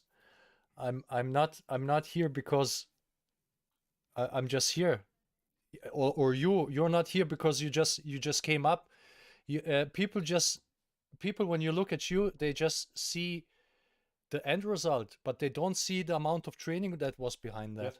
That's right. You just A lot see. of effort. Yeah, absolutely. A lot of effort. Doesn't come easy. If it came easy, everybody would be good at it. Yeah. That's how. And the people that aren't prepared to train, they're always your biggest critics because they're not prepared to put the time in. And if they're prepared to put the time in, they wouldn't be making such stupid comments because they'd realise how hard you have to train to get results. Someone tipped $13, but anonymous. So, guy, who is it? Man, I don't need money for this or any pay. No, Tommy. That's my thing. Okay, so no, I don't need any so for this. we're doing that. People can tip, and so we're gonna put this money in, and you can do with the money whatever you want. Okay? No, what you do is look. This is what you do, Thomas. Please donate it to a charity for me. Would you please do that? Oh, okay. I can. So we can do that. So anything, guys, you tip today, we're gonna put on charity. Something what Tommy wants. Okay. Okay. Maybe cancer or something like that. Okay. Nice. Or maybe something, or maybe cancer research, or even maybe a charity for kids, something like that. I don't want any money for it. Okay. No problem. How old were you when you started actually Jeet Kune? Or your self training, however? About 1974, I'd say. So but that was when you started karate, actually, or? I went to karate at the same time I was practicing Jeet Kune Do. Ah, okay. Well, I actually practiced Jeet Kune Do when I went to karate because I always fought right side up. I used a back fist and side kick, always fake with my hand, kicked and faked, and I always get told off because I wasn't doing karate, But I really enjoyed sparring with other guys, But every now and again I switched to left stance and do Yakizuki and Maigeri, but when the instructor wasn't looking, I would switch back to a right stance and use broken rhythm, And the guys in the class, man, I used to. I think I pissed them off. I really do. But it was a good experience. Robert, thanks for the $20. So next one. Oh, David Sapor, you know this guy? Yep. No. Okay, so he asks you. Greetings, first time. So he asks you, what Jeet Kune Do elements would you integrate into professional boxer and their training to take them to the next level? And he thanks you for helping him. Okay. Well, I would say adding broken rhythm to it, definitely. I would say using more angles, and closing for a further distance with a lead, definitely. And no standing toe to toe with somebody frontal. So that's what I would do. I've seen lately, since Mike Tyson came back to boxing a bit, people are trying to copy him. Yep. And I've seen also some pretty good stuff lately. So it's maybe not such a bad thing for boxing. Yeah. Oh yeah. So let's see the next one.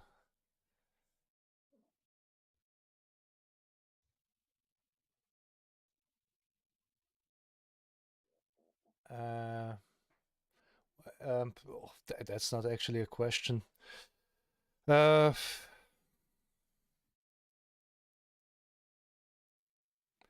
Simon asks, is JKD similar to old school bare knuckle boxing? Somewhat. Similar to old school bare knuckle boxing. I think it's got some similarities. Definitely. It's got some. Yeah. Well, I would say the one similarity is maybe, I don't know how these guys did it back in the day, but when you use gloves and all the wrapping, you don't have to watch with what you actually hit. So maybe you go this way instead of this way. I don't know.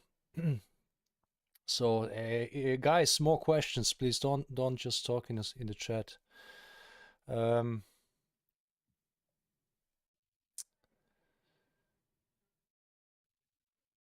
Okay, so there's somebody who thanks you, Tommy. I try to learn most from Thomas and you. I'm really thankful for you guys. Thank you. Okay, Pleasure. thank you. Absolutely, absolutely. How old are you, Tommy? 63. 63. You're straight, almost on the day 20 years older than me. Right. Because you're 6th or 5th May. I'm 20th May, and Right. I'm 43 now. Right. Okay. Okay, so um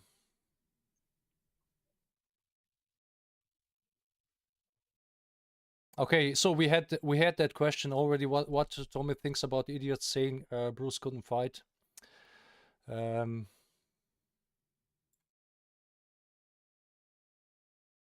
Okay. I think that was an interesting thing that Jim Kelly said. Jim Kelly. Oh yeah, I know Jim that. Kelly made a comment. He says all these people. It says Bruce couldn't fight. He says I know the guys at Bruce sparred with, and I said, or I made a promise that I wouldn't mention who they were, but basically he tore them apart, you know. And he says when people say that, he goes, I was there and I saw it. So there you go. That's also a classical question. The drills in your online classes are hard to do without a partner. What can I do as in solo training? Well, solo training again is one of the things that you have to use your creative mind. Certainly, there's limitations. It's better if you've got a partner, and even if you're using equipment like bags and floating ceiling balls, there's nothing to beat working with a human being and they've been unpredictable. That's where you learn the real skill. You can get good on a bag and good on a floating ceiling ball, but really training with a training partner, that's where you really develop it. So Patrick asks, is there any grading system in your Jeet Kune Do? Yeah, there's 9 grades. Can you say something about that? Well, Bruce had a grading system or a ranking system, and I more or less just adopted it. And every now and again, I asked MD if they want to be tested or ranked. Some guys want to be ranked, and I say, okay, right. So show me your interpretation of what I've taught you. Present Jeet Kune Do to me, and basically that's how they get tested. So there's no set syllabus. I just want to see what their understanding is, and for them to be able to explain it. Because the bits that you don't see on Facebook are the bits of the discussions in the class and me asking questions. Because it's not just when we train the class, this isn't just a case of where guys are training. There's a lot of bits where we stop and I'll ask a lot of questions, and I'll ask certain students questions as well. Right, tell me that, because I want them to have a firmer understanding, not just to the philosophy behind it, but actually the principles behind JKD and what makes JKD work, and basically what JKD is. So I want them not just to have the physical skill with punching and kicking, but have the mental skill, the principles, the philosophy, and everything else related to it that they need to know to make them a better understanding of what JKD is. So as when they become instructors down that line, they're really firmly taught everything that they need to know to turn out as good a student as they possibly can. Would you say, is there any sense training high kicks? I think it's got its merits, and I think I'm not going to say no, you shouldn't practice them. I think they'll go. If you're really good at kicking high, there's nothing wrong with it, you know. It's always another target if the target's there. Certainly, you're better off just keeping it low, but I wouldn't put any limitations on things and say don't do that. You know, no. Derek Chin is also here. Hi, Derek. He says, Hi, Derek. you're going to San Francisco September. Yep. Only one day seminar. Why don't you do like 2 days? Because I think it's just doing 2 days compressed into 8 hours. Okay. Because I mean, it's long travel. Maybe staying more days would make more sense. But was it your choice? I'm not sure. I can't remember if it's Dex or not, but it doesn't matter. I've Okay. done this in China. I've just done the 1 day, 8 hours. Okay. Okay. So. Okay. Would you like to talk about something? I'm looking here for questions. It's hard to find because they are just talking about everything, the guys here. Simplicity never gets old. Yeah, that's true. Did you ever meet Bill Forbes? I don't even know who that is. No, don't know who it is. Okay, so you didn't. No. Oh, that's nice. Okay.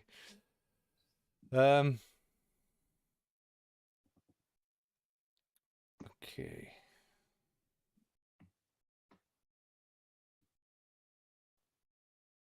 Oh yeah. So somebody says he's pretty sure if Bruce was still alive, Tommy would definitely be his best students. I said the same thing, because I will maybe touch the subject about Bruce Lee ranking people. So because Right. there are these people who are ranked under Bruce, but as Uh-huh. my understanding is, nobody had the permission to teach actually Jeet Kune Do, No. because like Bruce didn't know that he's going to die like in 2 years. So he actually never made any instructors, or is that wrong? I'm not 100% sure to tell you the truth. You'd probably have to ask some of the guys who are historians rather than Okay. martial arts, who knows every single thing about Bruce's life. But I really couldn't tell you that, to tell you the truth. I think Taki Kimura was certified to teach John Fan. But So was only in Tommy's school, or do I see that wrong? eh, Only in Tommy's school, in Bruce's school, right. or was he allowed to open his own school during Bruce was still alive? Do you know that? No, I think he taught for Bruce. Just in his school, yeah. Uh, That's my understanding as well. yeah. But Um, I don't there's no instructors that I know that says on a certificate, instructor. I think it's they've just got ranked, maybe just ranked. just ranks, and that the rank could have been number could have been related to anything, but I don't know. Some of the historians could tell you more about it than I do, you know. Excellent X, do you still do any of the stuff that is shown in the underground videos, or also on the Wing Chun dummy? No. What is a Wing Chun dummy good for, Tommy? Tell us. Well, I used to like leaning against it with a cup of tea when I was teaching. And Henning. And sometimes I used to like hanging my jacket on it, Yes. and it was always good to lean against it when you're talking to somebody. It was good for that. I liked that. So that, but hanging my jacket on it, that was the best thing. Because it did 2 pegs that came out that way, and I could just put my jacket on it, and you could lean put, on it like that and you drink could a cup of tea. you could actually put two. I know, 2 jackets. Can you say something maybe about your 2 demonstrations you did for the foundation? How this came about? I was asked to do the Seni, and I basically just made it up as I was going along. There was no set pattern. Okay. I just said, why my students Paul, and I just said, stand there or punch me or do this. And I just made the thing up. That's really it. There was no set plan. The same as the Seattle one, San Francisco. the San Francisco one. That was just made up right there and then. I just said to Yvonne, okay, punch me or grab me or this or that. There was no plan with it. It was no theatrical thinking, okay, we'll do this, we'll do that. No. Right, you punch I'll kick you, I'll thing me, I'll do it. That was it. Nothing planned. Nothing. Axel Stone, thanks for the 440, and Q Young for the $5. Tommy, do you have any students who successfully used Jeet Kune Do in combat sports like MMA? No, I don't think so. Huh?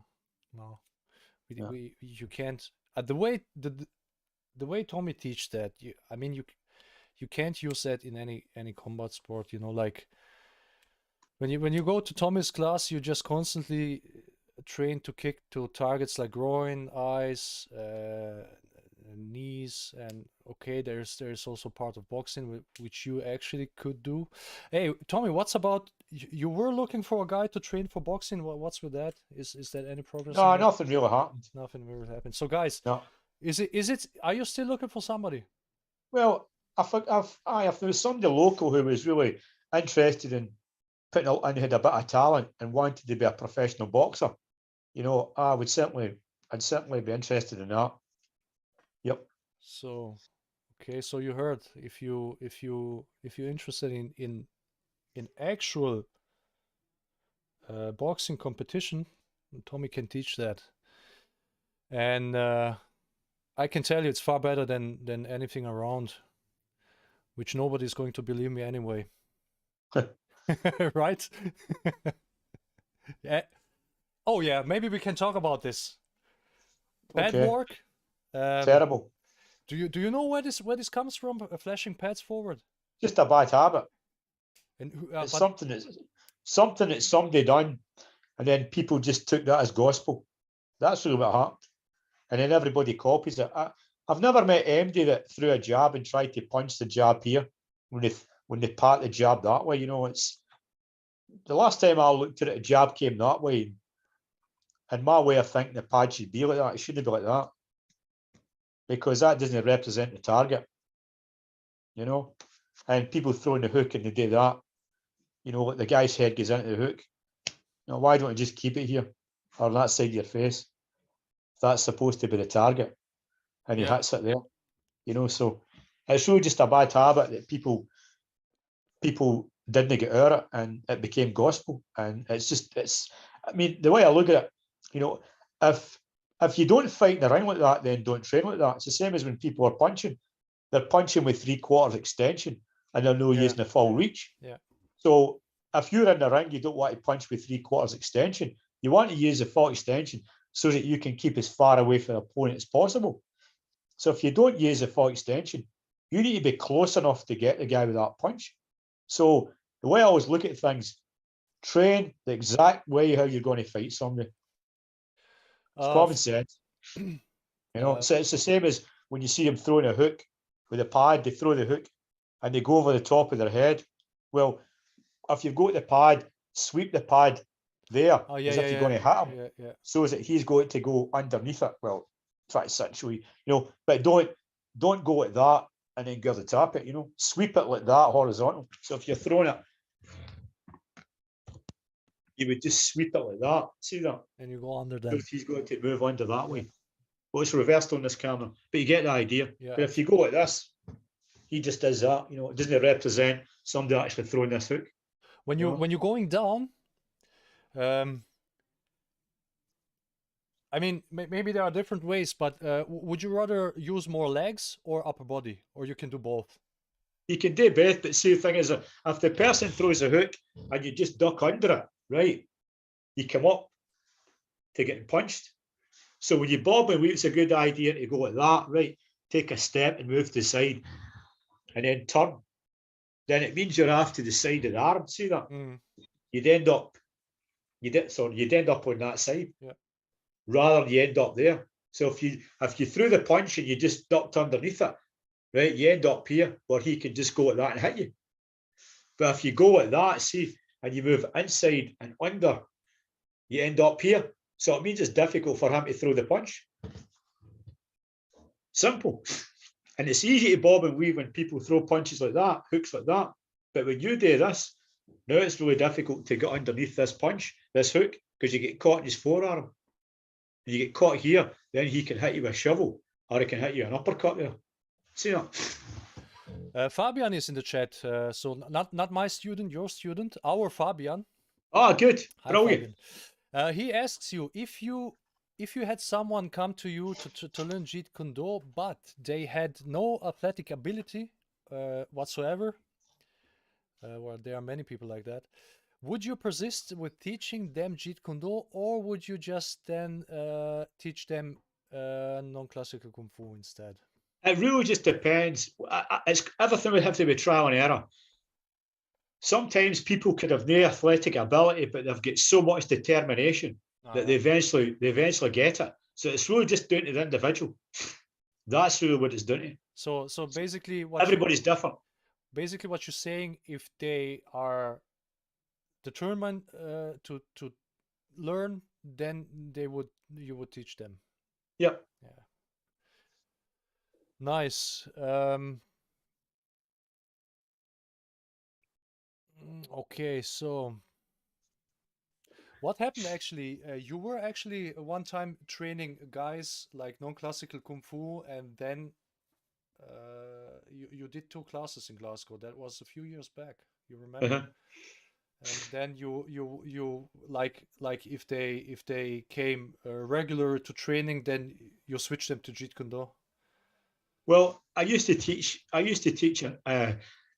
If my memory serves me right, I used to teach a non-classical kung fu class maybe once a week or something. I think I can't remember. Okay. You know, so that the guys could have an understanding of Jesse's stuff.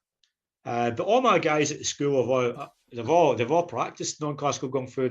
They can all roll, chain punch, and eye jab, and big punch and all that. They can do all that. They've been taught how to do it. I wanted them to have an understanding of it. So all my guys can do this. No, we don't practice it, but I wanted them to know Jesse's stuff. Okay. Speaking of Jesse's stuff and Jesse's back fist. So from my understanding, Jesse's back fist is much more like a hook where you rotate the body with the back fist. You know what I mean? So you go like this, and in Jeet Kune Do you use a back fist more like a straight lead, as a long back fist. So and people sometimes in my class ask me, well, can they use like non-classical kung fu a back fist in a fight? Well, you can actually, but do you teach both? Well, you actually see Bruce throwing a back. If you look at Enter Dragon, you'll see Bruce throwing that back fist. You can see him doing it. So I think it's a good idea to do both of them. The big back fist is like that, then you pull it back in. Yeah. And the back fist we practice is this way. So I think it's a good idea just to be able to throw both of them, to tell you the truth. Okay. But that's very, very powerful back fist. Oh, I would take a skull off. I mean, some of the guys I've got, when they're throwing a back fist like Kane and that, he's got such a powerful back fist. And some of the kids I work with, they've got really powerful back fists as well. So back fist is again a very underrated technique. Underrated. Do you remember your student, like back in the 10 years ago? He was a blonde guy, like very, very ripped. Right. You know who I mean? Lee. No, not Lee. The other guy. He was blonde, really blonde, but he was also like the same height, like maybe Lee, slightly smaller than me. But this guy, he had a back fist, man. And I remember I was holding pads for him, and when he was punching this like non-classical kung fu back fist, he was punching and hitting the pad, and my hand hurt through the pad. I didn't remember, but he was really fast and powerful.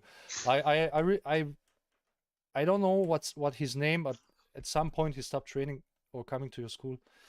But I can remember this guy very good. Right. Okay. So where the next one?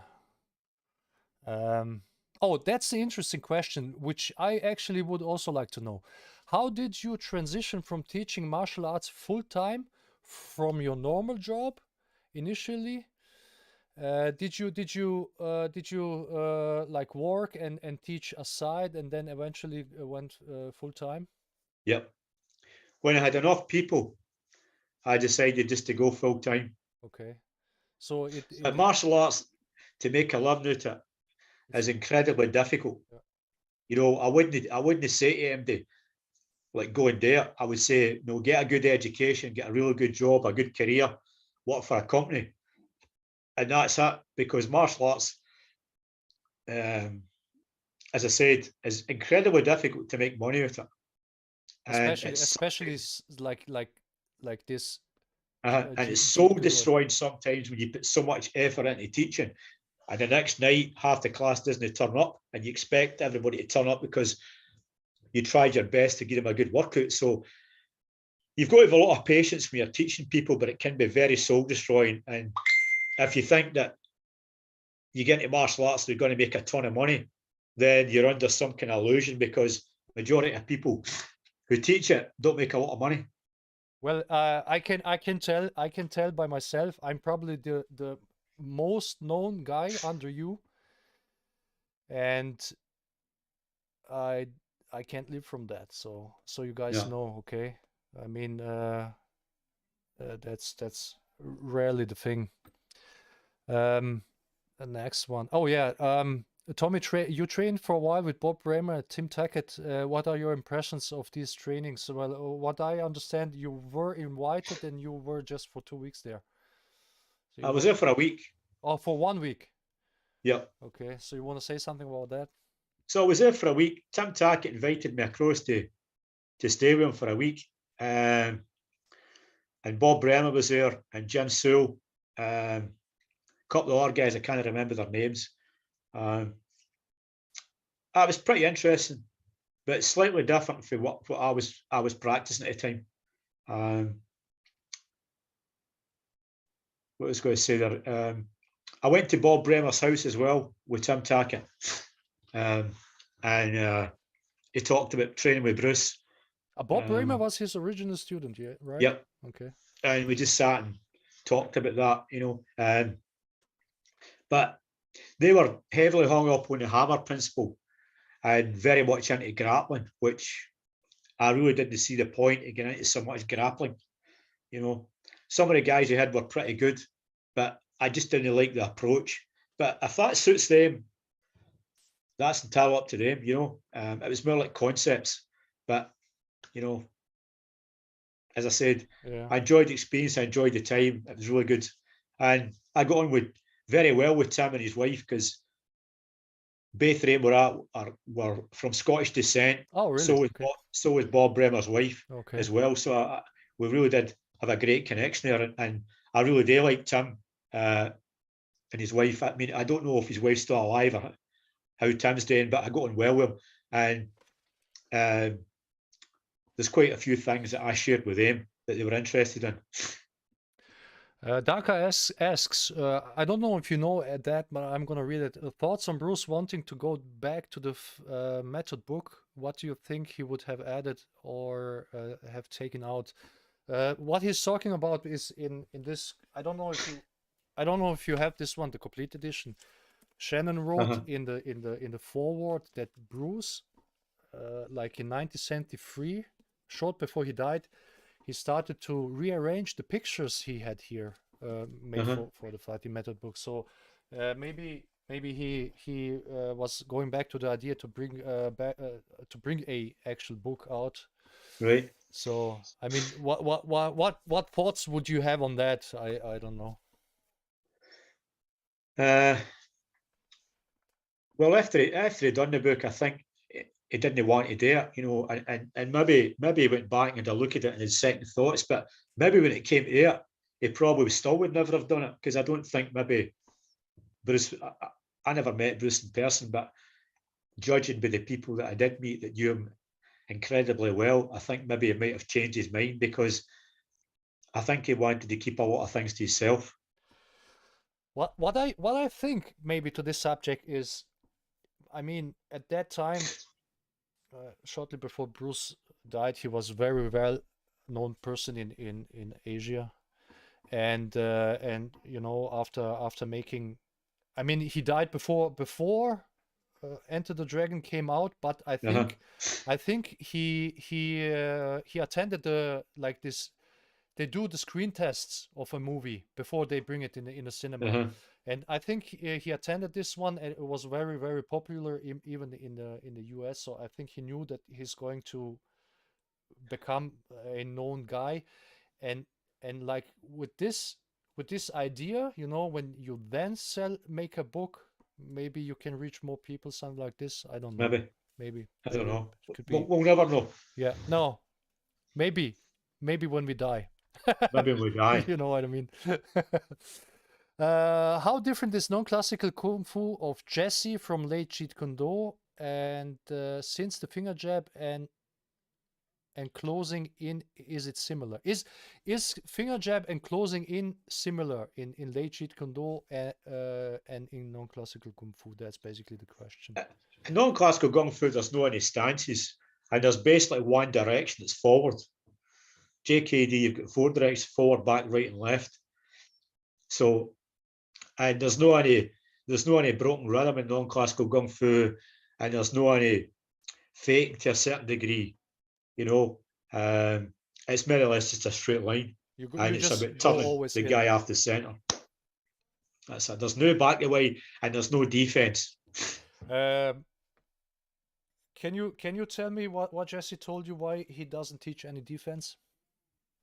Well, what he said to me was really that, you know, most people just don't have enough time to invest into practicing defense to be able to pull it off. And most people would practice martial arts, practice a few times a week, and to be really, really good at reading people and have amazing defensive skills that we're going to require about me twice a week. So I thought the best option for people that don't have a lot of time to invest is just to, you know what to say, that old saying, you know, best form of defense is offense. And basically that was it. If you think that this is going to go to a fight and you don't have an escape route, it's for you just to launch an all-out attack and just hit them and continually hitting them with punches. Basically, that's it. What was your first street fight, Thomas? Maldicious Moore, who are asking you that? We are both Thomas. Okay. Do you guys train any grappling arts so as to learn to defend against them? So, I may answer that because that's, and then you can say something to that, Tommy. Okay. Because people, okay. The idea here is clearly learning grappling to fight against a grappler. So, and do you remember the quote from Bruce, which he said what actually a good fighter is? You know what I mean? Oh, right, aye. Right, okay. So well, he basically said a good fighter is who can adapt, and adaptation, you know, many people, I have a feeling that many people also in concept Jeet Kune Do, like when they talk about adaptation, they think you need to learn like to grapple to counter a grappler. I mean, if you it's like saying I have to learn boxing to counter Mike Tyson. I know. So it doesn't make any sense. So what was the Bruce Lee's idea about this stuff? Well, Bruce's idea on grappling was based on a set of principles. You know, pinch, bite, pull, and strike. That's basically it. So anytime you're immobilized, you have any one of these 4 options. And then you can actually add before, during, and after. So there you go. That's it. So the idea is no, you fell on the deck and some guys try to grapple you, was to use one of these, you know, principles to release yourself and get back up and not be immobilized. It's not a grapple, because if you're on the deck and you're grappling with them and somebody else comes along, then your life could be finished. I always, because these guys always take, you know, that there was like a turning point for martial arts was the first UFCs with Royce Gracie. Everybody remembers that. But they always forget what opponents he had and how long time it took him sometimes to beat the guys in the ring, like 5 minutes or 10 minutes, you know. So how actually effective is that? Well, there's putting a lot of limitations on it, to tell you the truth. And these UFC fights, you know, they said that they didn't have any rules, but I didn't see anybody poking people in the eyes or grabbing them in the nuts, you know, or biting them. Because they came from classical martial arts, they never trained. And also the thing is, you know, that's how they were very superior in the day, because there was rules that actually, how could you say it? There was rules that favoured the grapplers. Yeah. And if they could bite or take an eye or take an ear or grab their nuts, I'm sure most of the grapplers wouldn't be grappling. Yeah. You know. That's it. Because they have to attach themselves to you with one bit of their body, and you've got all your fingers and you've got your teeth and everything. Yep. You know, so that's the thing. I've read, you can read this, that average biting force of a human is the same as of a wolf. I read that as well. Yeah. Yep. John Paul is in the chat. Hi, John Paul. Hi, John. Let's say. Okay, so who certified you? Ted Wong. Ted Wong. Ted Wong and a guy called Gary Dill. Jesse as well. Aye, Jesse. Well, Jesse, aye, because I'm on the list of. Well, Jesse never gave certificates out to people, but he made a list of people that he trusted to teach non-classical kung fu. Okay. Also, it was still a certification, like in sense of. Yep. Of. So I'm on that list. Yeah. Okay. Maybe a dozen people. Yep. That's a nice one. Thoughts on Joe Louis, not the boxer, and Chuck Norris? Hey, have you actually met any time Joe Louis? No. Joe Louis? I actually think that Chuck Norris was overrated. I think Joe Louis was a very good fighter. There's no two ways about it. Very, very clever. But I hate to say it, I think maybe he's a guy with a massive big ego. You know, because when you look at it, when somebody gave me his book, and in every page on the book it had world's greatest martial artist, which I don't think is so. You know, and it's only somebody with a hell of an ego that would say that. You know, world's greatest martial artist on every page, and there's no such a thing. You know, and I don't think he was the world's greatest martial artist. Whether he believed that himself, you know. Did he put himself on the page or what? That's just it's a bit egotistic thinking you're that good, you know. Yeah, I mean, even Bruce wouldn't say that, to tell you the truth, you know. But as a fighter, definitely a great fighter, no two ways about it. Very, very clever guy. Absorbed a lot for Bruce. Chuck Norris was really just a stand-in and way the dragon for Joe Louis, because Bruce wanted Joe Louis, no Chuck Norris. Oh, really? I didn't know that. Oh. I wanted Joe Louis, and Joe Louis just refused him.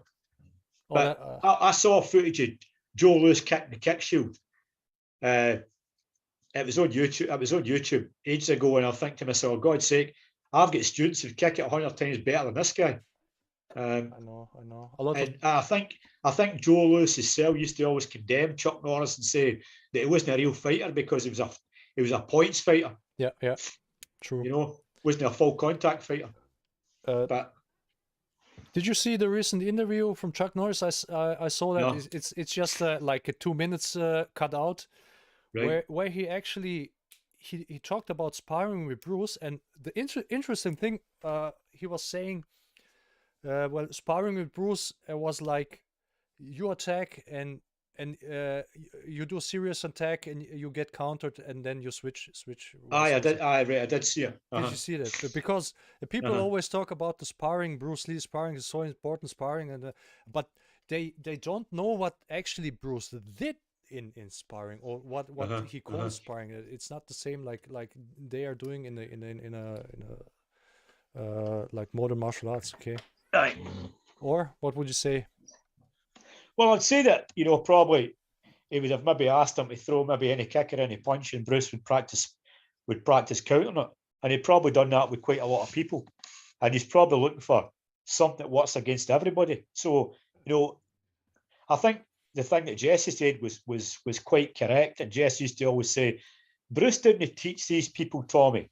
They were only used as guinea pigs for Bruce to experiment to work out how he would take this a stage further, or how he would develop it. So they weren't really taught. I don't believe they were taught. I think they were just used, like the same as Ted Wong. Ted was just a guinea pig for Bruce. Hold the shield, hold the pad, you know, a guinea pig.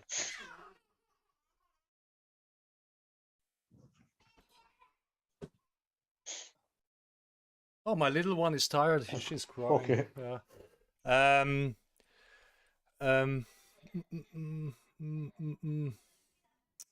Let's. I saw a question. Oh yeah. What other martial arts would you approve except JKD? Karate. Karate. Ah, you heard it, guys. Oh, what the Lord! Come here. Oh, thanks. Oh, you want to see here? Oh my God. Oh, look. Oh, Yeah. oh. Willst du zu Mama gehen? Oh, okay. Let's keep it on.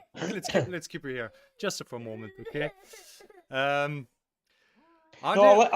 I like karate because I grew up practicing karate in the 70s. Karate was just amazing.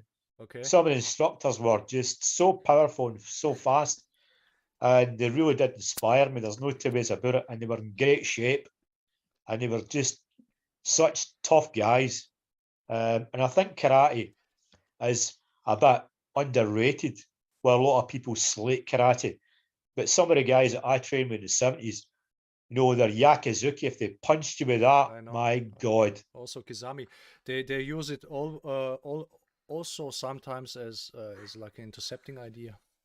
Even their Mayageri, you know, you're like, oh my God, if you, because we used to use these kicking blocks when I done karate, and some of the instructors, because I used to always get pulled out in the class, you know, I was probably the youngest there, but the instructor used to always pull me out and use me to demonstrate all the time, you know. So I was always throwing kicks and punches on the pad for him, and he was punching or kicking it, and oh my God, at times I wished they'd pick somebody else because he was just so powerful.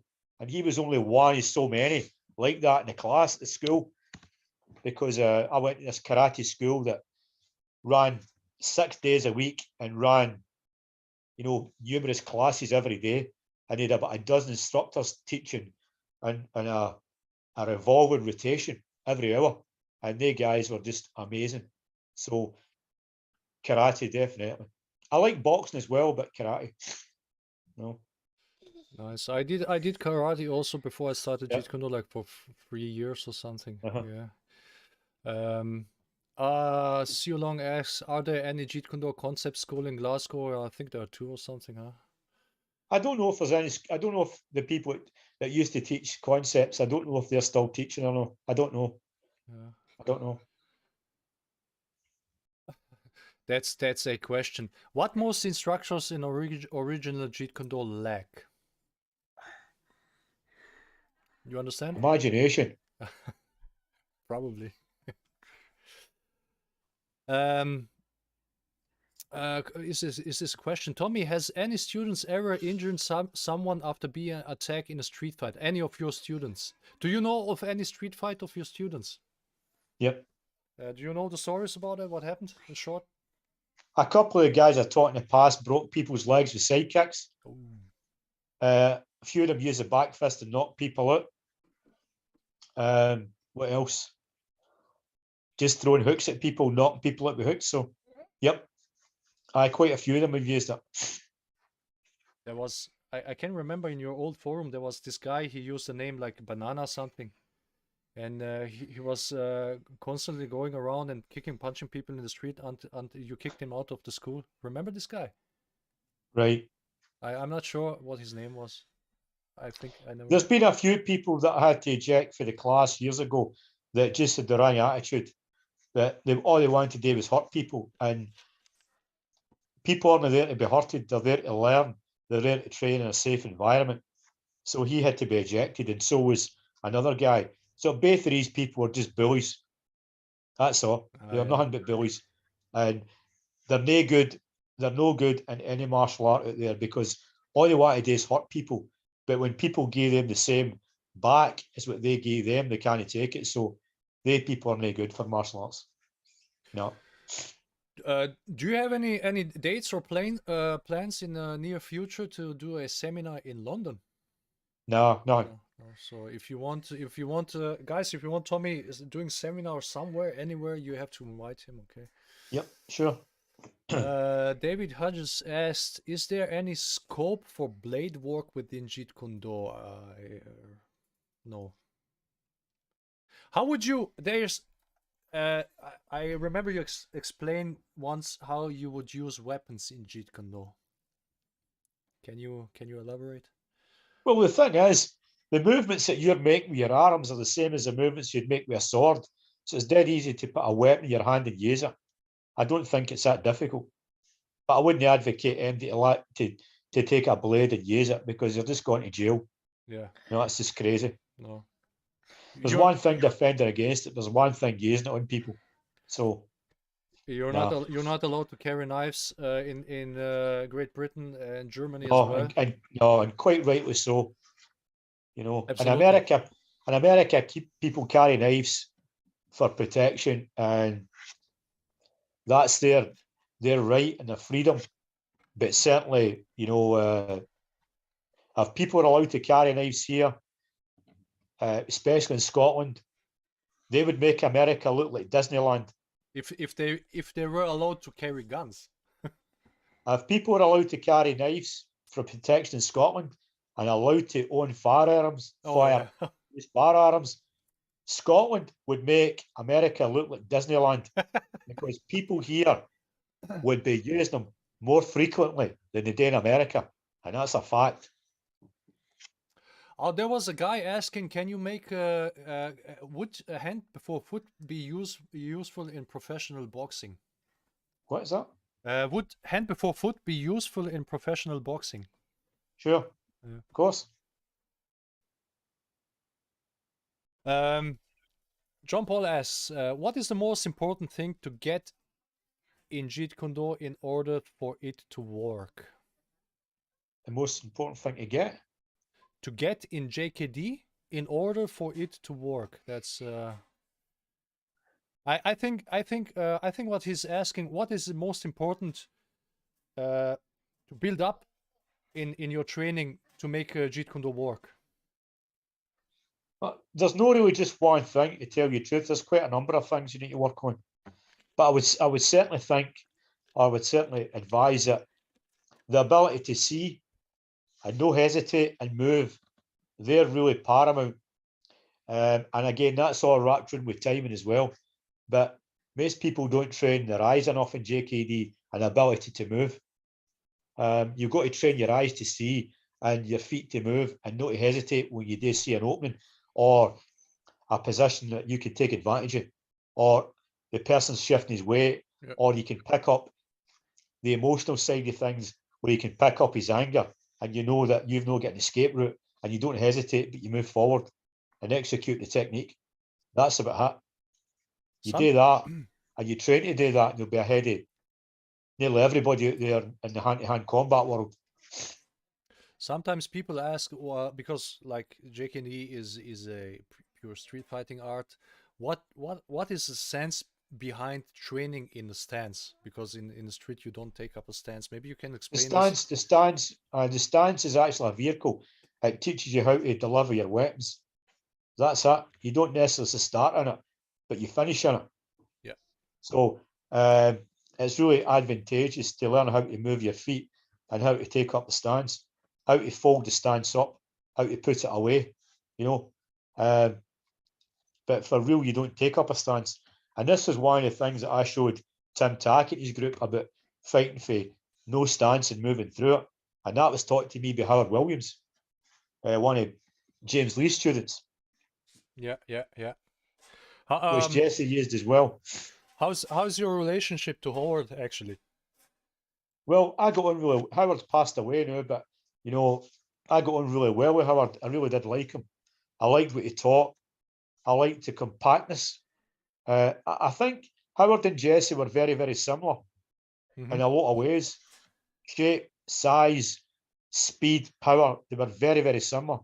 Both of them had a lot of knowledge about fighting for real, which a lot of other people didn't have, especially guys like Ted Wong, who didn't have any real experience fighting. But Jesse and Howard did. And I always think that people who are coming for that level of experience have always something more to offer than a guy who's got no level experience of the realities of it. Oh yeah, that's a good question. Tommy, how long did it take to master hand before foot? I think you never mastered that. You never master anything, to tell you the truth. Yeah. You know, I don't think there's anybody out there that does anything perfect. And you know, gets it right all the time. It's a lifelong journey. I just keep practicing it, you know, that's it. I watched Ted Wong throwing punches all the time, and he always talked about it. Far and few between did I see him doing it. My students said the same thing, you know. I've never seen him throwing that with hand with 4 foot, but he talked about it. Every now and again he would maybe get one, but you know, it's one of the most difficult things to do. Absolutely. But you can use hand and foot at the same time. That's another alternative, you know. But certainly if you can move your hand first, it's got a massive advantage. By the time the person sees it, it's far too late for them to react. Fabian is. But I wouldn't get hung up on it, because people get hung up on these things. I know. You know, don't get hung up on it. You know, sometimes your feet move first. Sometimes you have to move your feet first, and then you punch. Like everything else, it's like before, during, and after. It's no, they're just a one way how to do things. You know, you've got hand before foot, you've got hand and foot. Sometimes you get foot first and then hand. So don't get hung up on it. Most important thing is that you have the ability to adapt in every situation, and you've got unrestricted use of your tools. That's the most important thing. And not to make it crystallized or stylized or classical, just to feel how to make this stuff work. Everything's about feeling. You know, that's how Bruce developed it. It wasn't a case of classical ways. It's how he felt when he moved and where his body. You know, it's the same as people when they dance. They don't think about steps. All it is, you put the music on the dance, and they just go with the flow of the music and the beat and the rhythm. And that's the same with JKD. Just go with that internal beat. That's the best thing you can go with. And as long as it works for you and you're following along with the principles, then there's nothing wrong with it, you know. But again, Bruce said, you know, you don't need to be bound with the principles. And that's another thing as well. If you go outside the principle and something happens and you win, to hell with it, you've won, you know. Fabian is in the chat. There's the Dracula Fabian, you know who I'm talking about. Hi, Fabian. Oh yeah, why people constantly claim that knee kicks would not work? What Robert asks, I think he asks why side kicks to the knee wouldn't work. Well, because they have no experience, probably. It's got to be, you know. Well, there was Frankie was kicked with a side kick and dislocated his kneecap. So if they don't work, was that just a fluke? Was it just a fluke that the people that I taught in the past years of for real with people, was that a fluke? I doubt it. Did they work? You know, absolutely. It's like saying punching doesn't work. That'd be only people that's not getting experience would make stupid claims like that. You know. Karim Davis is in the chat. He says hi. You know the guy who makes movies for us. Yep. He's still in Frankfurt. From time to time he comes to my training, but he's like not regular student. PK asks, Tommy, do you accept online testing like via videos? I mean the levels, group leader, etc. Oh, that's an interesting question. Peter from Poland. If people want to be tested, then to be a group leader, then certainly we could do that online, where you do a presentation and I'll look at it, then ask you questions via live stream. You could do it that way, rather than me having to go there or you having to go there. It can be done online. Okay, nice. Do you have like this 400 pound kicking bag like Bruce had? No, you don't have that. No. Did you ever kick a bag like that? No, I've saw it before. I saw it at one of the foundation events. Oh. It was in Los Angeles. I saw that bag. It's absolutely massive. Did he buy this bag or he made it himself? I think he got it made. Because nowadays I think you can buy bags like this. I think you can buy bags like that. Yeah. Yep. Yeah. Tommy, can you maybe talk a little about vibration and feeling the opponent's intent? To practice this, would meditation be useful, or are years of experience the only way so you can achieve that? Everybody's got this skill. It's not something you need to practice. It's there. All you have to do is feel it. Everybody's walked into a room, and if there was somebody there that was hostile, you could pick it up. it's something that's built inside every one of us, that we feel detracted for some people, but attracted to other people.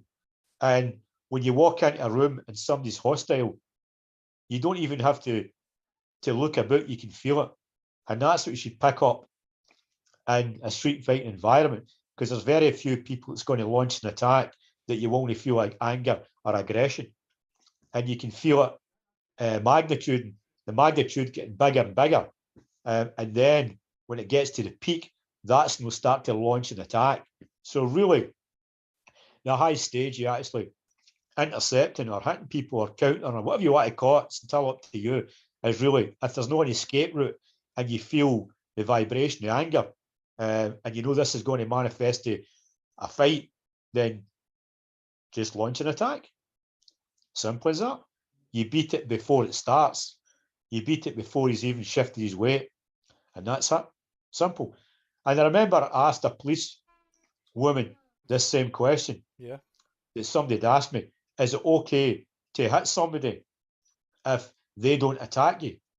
And her reply to this was, as long as you feel that your life is threatened and you didn't have an escape route, in the UK, you're allowed to do that. Same as in Germany. People always think you are only allowed to defend yourself like when somebody actually does the movement. No. But the threat is it's written in law, like if somebody approaches you, he's getting too close. This is already a threat.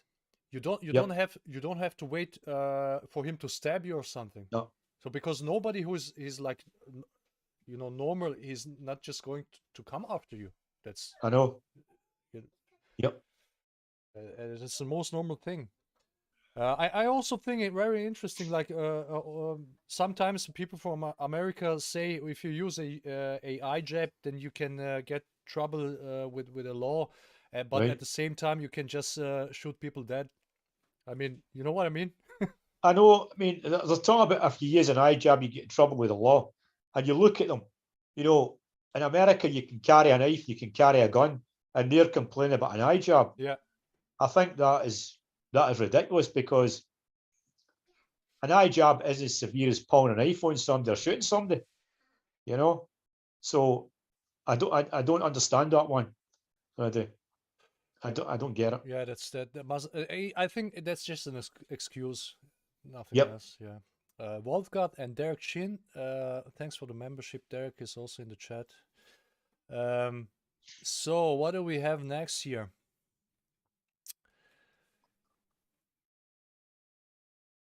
Oh yeah, is it true Bruce only certified June 1 style and not Jeet Kune Do? Well, the most. I mean, there is a certification of Inosanto where it's actually a JKD certificate, so I don't know. I think Ted Wong's got a cert that's got a rank on it. Oh, says yeah. JKD. Yeah, he definitely, yeah. I think I might be wrong, but I think Bob Bremer. Oh, he as well. I might be wrong on that one, but I thought I heard somebody saying that Bob Bremer had a rank, but I don't quote me on that. I'm not 100% sure, but I know James Lee and Taki Kimura there was John Fan Gung Fu, if my memory serves me right. Yeah, that's true. Yeah. But again, I don't really pay too much attention to what certificates people have got. That's for the guys, it's historians in Bruce's, life and all that. I mean, my main thing is Bruce's martial art, but know what ranks people got. I don't really care, to tell you the truth. That's an interesting one.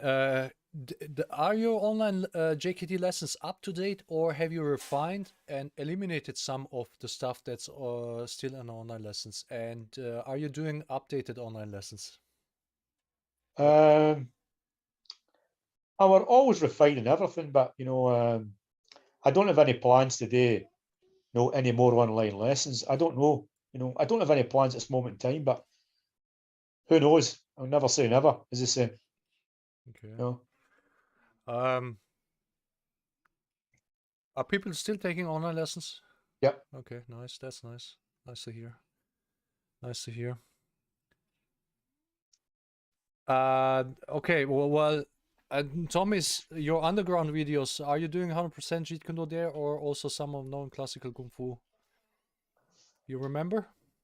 You know, I really can't remember, to Yeah. tell you the truth, what I done in it. It's just a case of I threw like, some kicks and punches, but do you know when was that recorded anyway? It's no, like I don't remember. early 2000s something. Maybe. You were my age then. Right, possibly, aye. Yeah. Time ago. Okay. Okay. Questions for Mr. Tommy Carruthers. How do you generate maximum power on your hook in Jeet Kune Do compared to boxing? Well, what I see in boxing is they're only using their waist, they're not using their hips, they're not transferring their body weight. That's what I see. So if you want to have a more powerful hook, use your hips and transfer your body weight. Move your body weight in the same direction you're throwing your hook, and sometimes even take a step with your rear leg. That's basically it. Engage your hip in. Would you say what? Do you know Mike Tyson's boxing lineage, or of Custamatos? What do you mean? A boxing lineage, I think they were talking a lot about Jack Dempsey. Right. Yep. Well, it's more or less. Custamato more or less modelled Mike Tyson and Jack Dempsey. Mm-hmm. So he did. Okay, nice. Yep. Some questions I'm not going to ask you because they're pretty rather funny. So yeah, people are talking too much to each other in the chat, so I have to figure out what is the question and what is just a talk. Oh, Fabian, he reminds me, this guy with the blonde hair, who had a powerful back fist. His name was Paul Brown. Oh right, Paul Brown. Remember him? Yeah. Well, Paul Brown. He had a back fist, man. He was always very, very fast guy. Absolutely. Incredibly fast and powerful. And again, he was in and out of school a few times, and what a waste to no practice. It's like so many other guys I taught who were incredibly talented and who just went away and stopped training. What a waste. Oh, what a waste. But that's their freedom, their right, and they can do what they want. But I just hate to see wasted talent. It's terrible. Absolutely, man. He was so powerful. Like I said, when he punched my pad, my hand hurt after 2 punches. Yep. Have you ever met Paul Wonak? Yep. And something? Well, I don't think it's Jeet Kune Do. They can call it anything they want, but I just don't think that is Jeet Kune Do. You know, but that's entirely up to them what they practice, what they call it. But in my mind, I just don't think it's Jeet Kune Do. Yeah, I'm the same opinion. Yeah. Okay. Well. What's up? Okay. So, Wiesheimer asks, what is the difference between street fighting and self-defense? It's basically the same, isn't it? I mean, I think it's just the same thing, really, isn't it? It's just it's yeah. I think when people when they're talking about, like, I don't like to use the term self-defense because, you know, like, people in the people minds nowadays, self-defense is all this Krav Maga stuff and everything, you know, and that's why I talk more about street fighting. So because it explains more like using tactics and strategies that are not under any kind of rules, and that, because, you know, when you train Krav Maga, I had a few students from there. They never learn actually how to punch, how to move, how to kick. They just always learn, if somebody does that, then you go that, and then you do this. See, I think when they're grabbing a guy like that and they're using their elbow, and I'm thinking, you're hitting the guy with the skull, right? Yeah. You're hitting him with your elbow. Your humerus here. And this is going to be pretty sore, because you know what happens when you elbow yourself on a table, you go, it's sore. And I think it's a crazy practice when you've got your fist. It's used to hitting things every day with just general things you be doing. And it makes a lot more sense to use that than to use your elbow. And why would you get by your fist to use your elbow? The elbow is good if the person's on the side of you and you elbow them, you know, but why would you go for here and do that? So a lot of that stuff, in my mind, it's not been well thought out. It's been overhyped, overrated. But nah, I look at it and I go, the only good thing I've saw them doing was they kicked the guy in the groin and that was it. Absolutely. But once they get into doing this, you know, and crazy things like that, I go, why? Why? There's no point. You know, again, back to the same old thing. Keep everything simple. Keep it as direct as possible and use your closest limb to the nearest target. You do that and you can't go wrong. But I think it's hard to sell. That's the problem. It's hard to sell. So people want every new class a new technique. Yep. So do you when you're talking about military unarmed combat, you know, I was taught some of the British military stuff, Fairbairn's military unarmed combat, and since the last maybe few months, I've went back and I've really examined it and looked at it, and I really think that again, there's some parts of that is very, very good. And it was a Bruce Lee historian that said, and I can't remember whose name was, it said to me a good number of years ago, did you know that Bruce was heavily influenced with Sykes Fairbairn stuff? I says, no. With what? And he goes, yes. He said, Bruce had all his books, all Fairbairn's books in his library. Oh. And if you look in the fighting method books, you can see Bruce using some of Fairbairn's stuff. And I goes, well, that's pretty interesting. So the more I looked at it, you know, I realised that some of it was really, really, it was pretty good stuff. And as far as military armed combat, it was taught in the 40s. It's probably still better than the stuff that's taught today. And the majority of stuff that's taught today would be Systema and Krav Maga.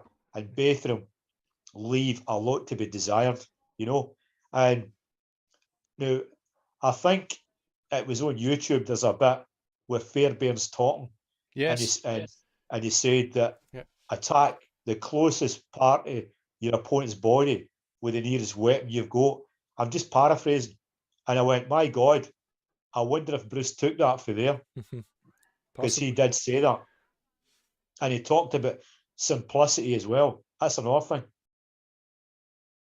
Yeah, well, see, in military. And the funny thing is that some of the stuff that Howard Williams taught, which was called the poison hand, which you're using this triangle here, like that, and it's eye jabbing that way, chop to throat here, and chopping this way. And when you look at Fairbairn's stuff, that's exactly what he does. You see him coming up to the throat, you see him going to the eyes, you see him using the knife hand on that side, you see it that side, and you see it there. And that's exactly what Howard Williams taught. And I wonder if Bruce actually took that for Fairbairn. I know you can see these in other martial arts, but it's funny how that they things are exactly the way that you see Fairbairn doing it. That's very interesting. So I think there is a Bruce Lee and a Fairbairn Sykes connection there by far. Do you think there's a room for street fighting JKD and sport oriented JKD? I just don't know how that you can use it as a sport without limitations. If it's got limitations, then I really don't think it could be JKD, because the whole thing with Bruce's concept of fighting is it shouldn't have any limitations. You shouldn't be constricted with anything. So you're becoming indirect. I know, and you couldn't use these things, and you couldn't use knee kicks, groin kicks, and you couldn't bite the person. So how would you call it JKD if you weren't permitted to do that? it would be JKD with rules. Yeah. And I think JKD rules would cease to be JKD. It would just be called sport fighting. Kickboxing. Kickboxing. Yeah. Precisely. Do you have any students in Belfast? I've got a few. Okay. Somebody's teaching there? Well, one of the guys at Agurty, Brian Fay, he runs a class there for kids, and he's taught a few adults, but he's not really been doing exactly what I do. You know, I just show him some stuff, and he's enjoyed it. And he doesn't call what he teaches, you know, JKD. But I think in the future, I think he's thinking about actually just sticking to, you know, JKD. But one of the other guys that I taught a long time ago, a guy called Robert Tumulty, he turned out some really good students, you know, and they're still kind of active they know, because when I do seminars in Belfast, I've seen them, and it just looks as if that they're still training, even though they're not, you know. The last time I was there was Barry and it was Peter, and they look very, very good. And so maybe in the future, Robert might start his group again and have a group, because they had a really good group earlier with really good guys, definitely. And Robert done a really good job of teaching the people.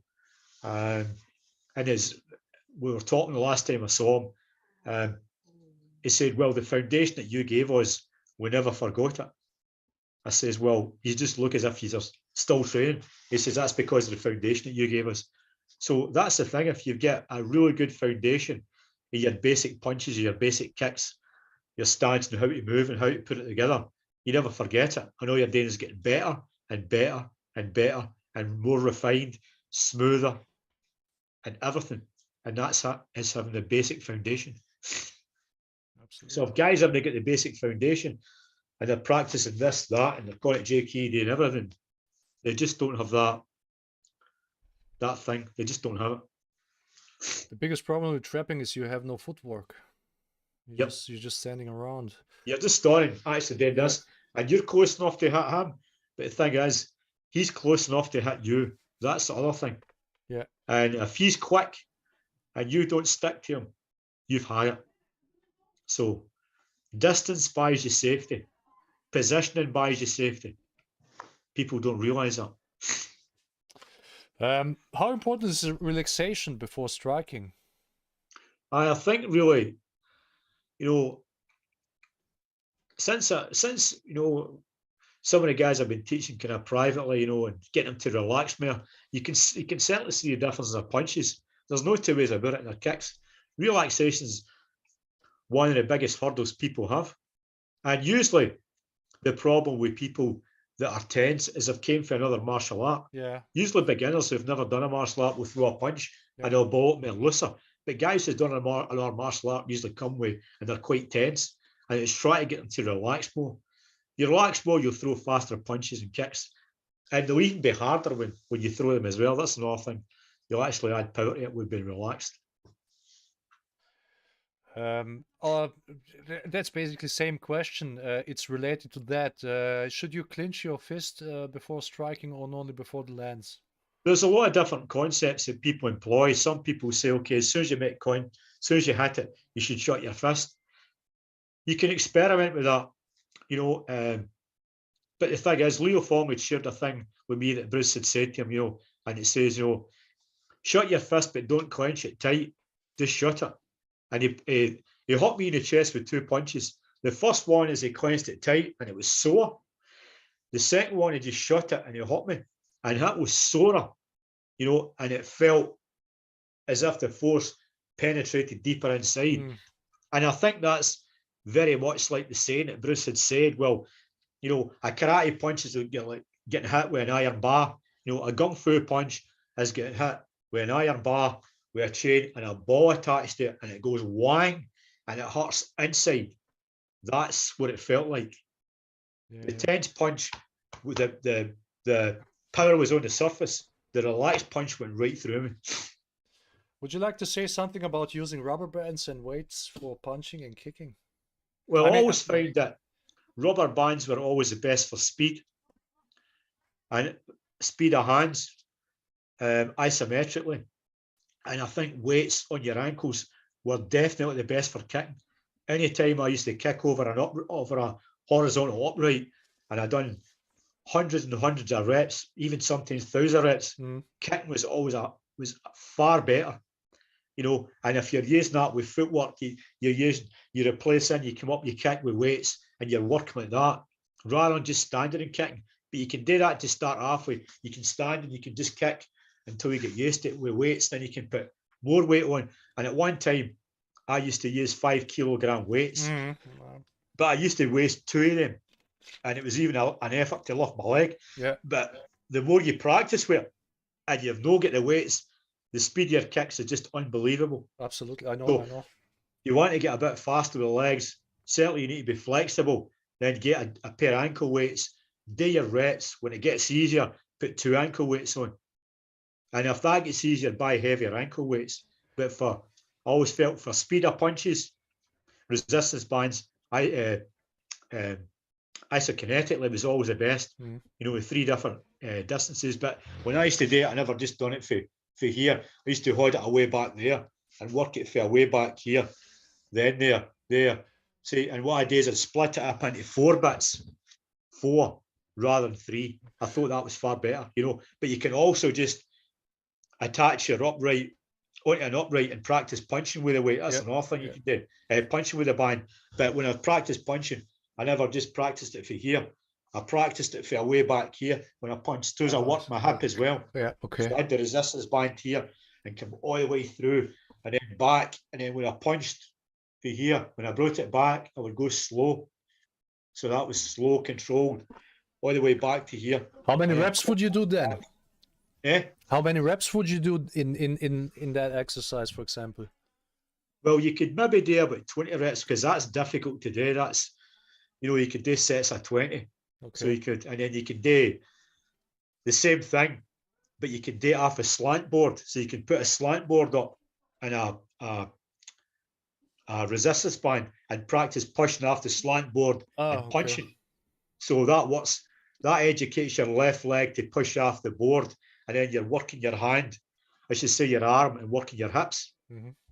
But I would say slant board is really, really good because most JKD people, when you watch them, and I've just saw countless JKD people, they throw the punch and they jump, they don't push. Yeah. And that's the problem.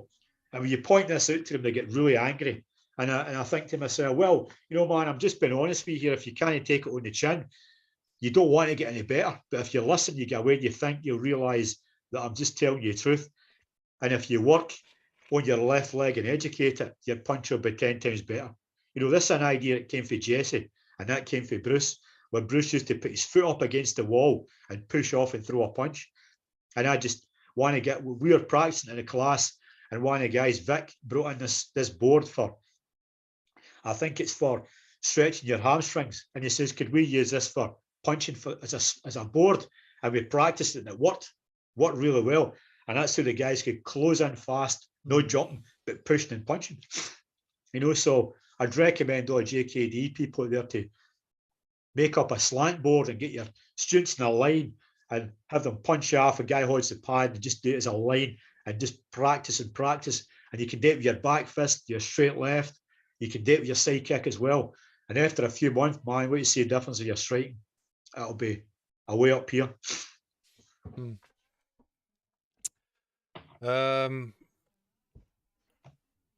Let's see another one. Do you take any supplements in your training, like protein powder and stuff? Well, I'll take protein powder, you know, with all the stuff in it, with amino acids, creatine, and all that stuff in it. So I take that. Yep. Okay. Right. Okay. So I would say, guys, we can wrap this up because it's getting pretty late here. We have sounds good. I'm getting hungry anyway. Yeah. Okay. So so guys, thanks for asking questions, and thanks for tipping. We're gonna send all the money to a charity, and I'm gonna announce where when I do this. Nice. And Tommy, don't hang up yet. Thanks for being here. Maybe we can do this from time to time. Okay, sure. The thing is always, you know, like the questions at some point are getting just repetitive, you know. People ask the same questions I know. all the Yep. time. I mean, any questions we had here, you have probably answered multiple dozens of times in your life. So guys, thanks for being here, and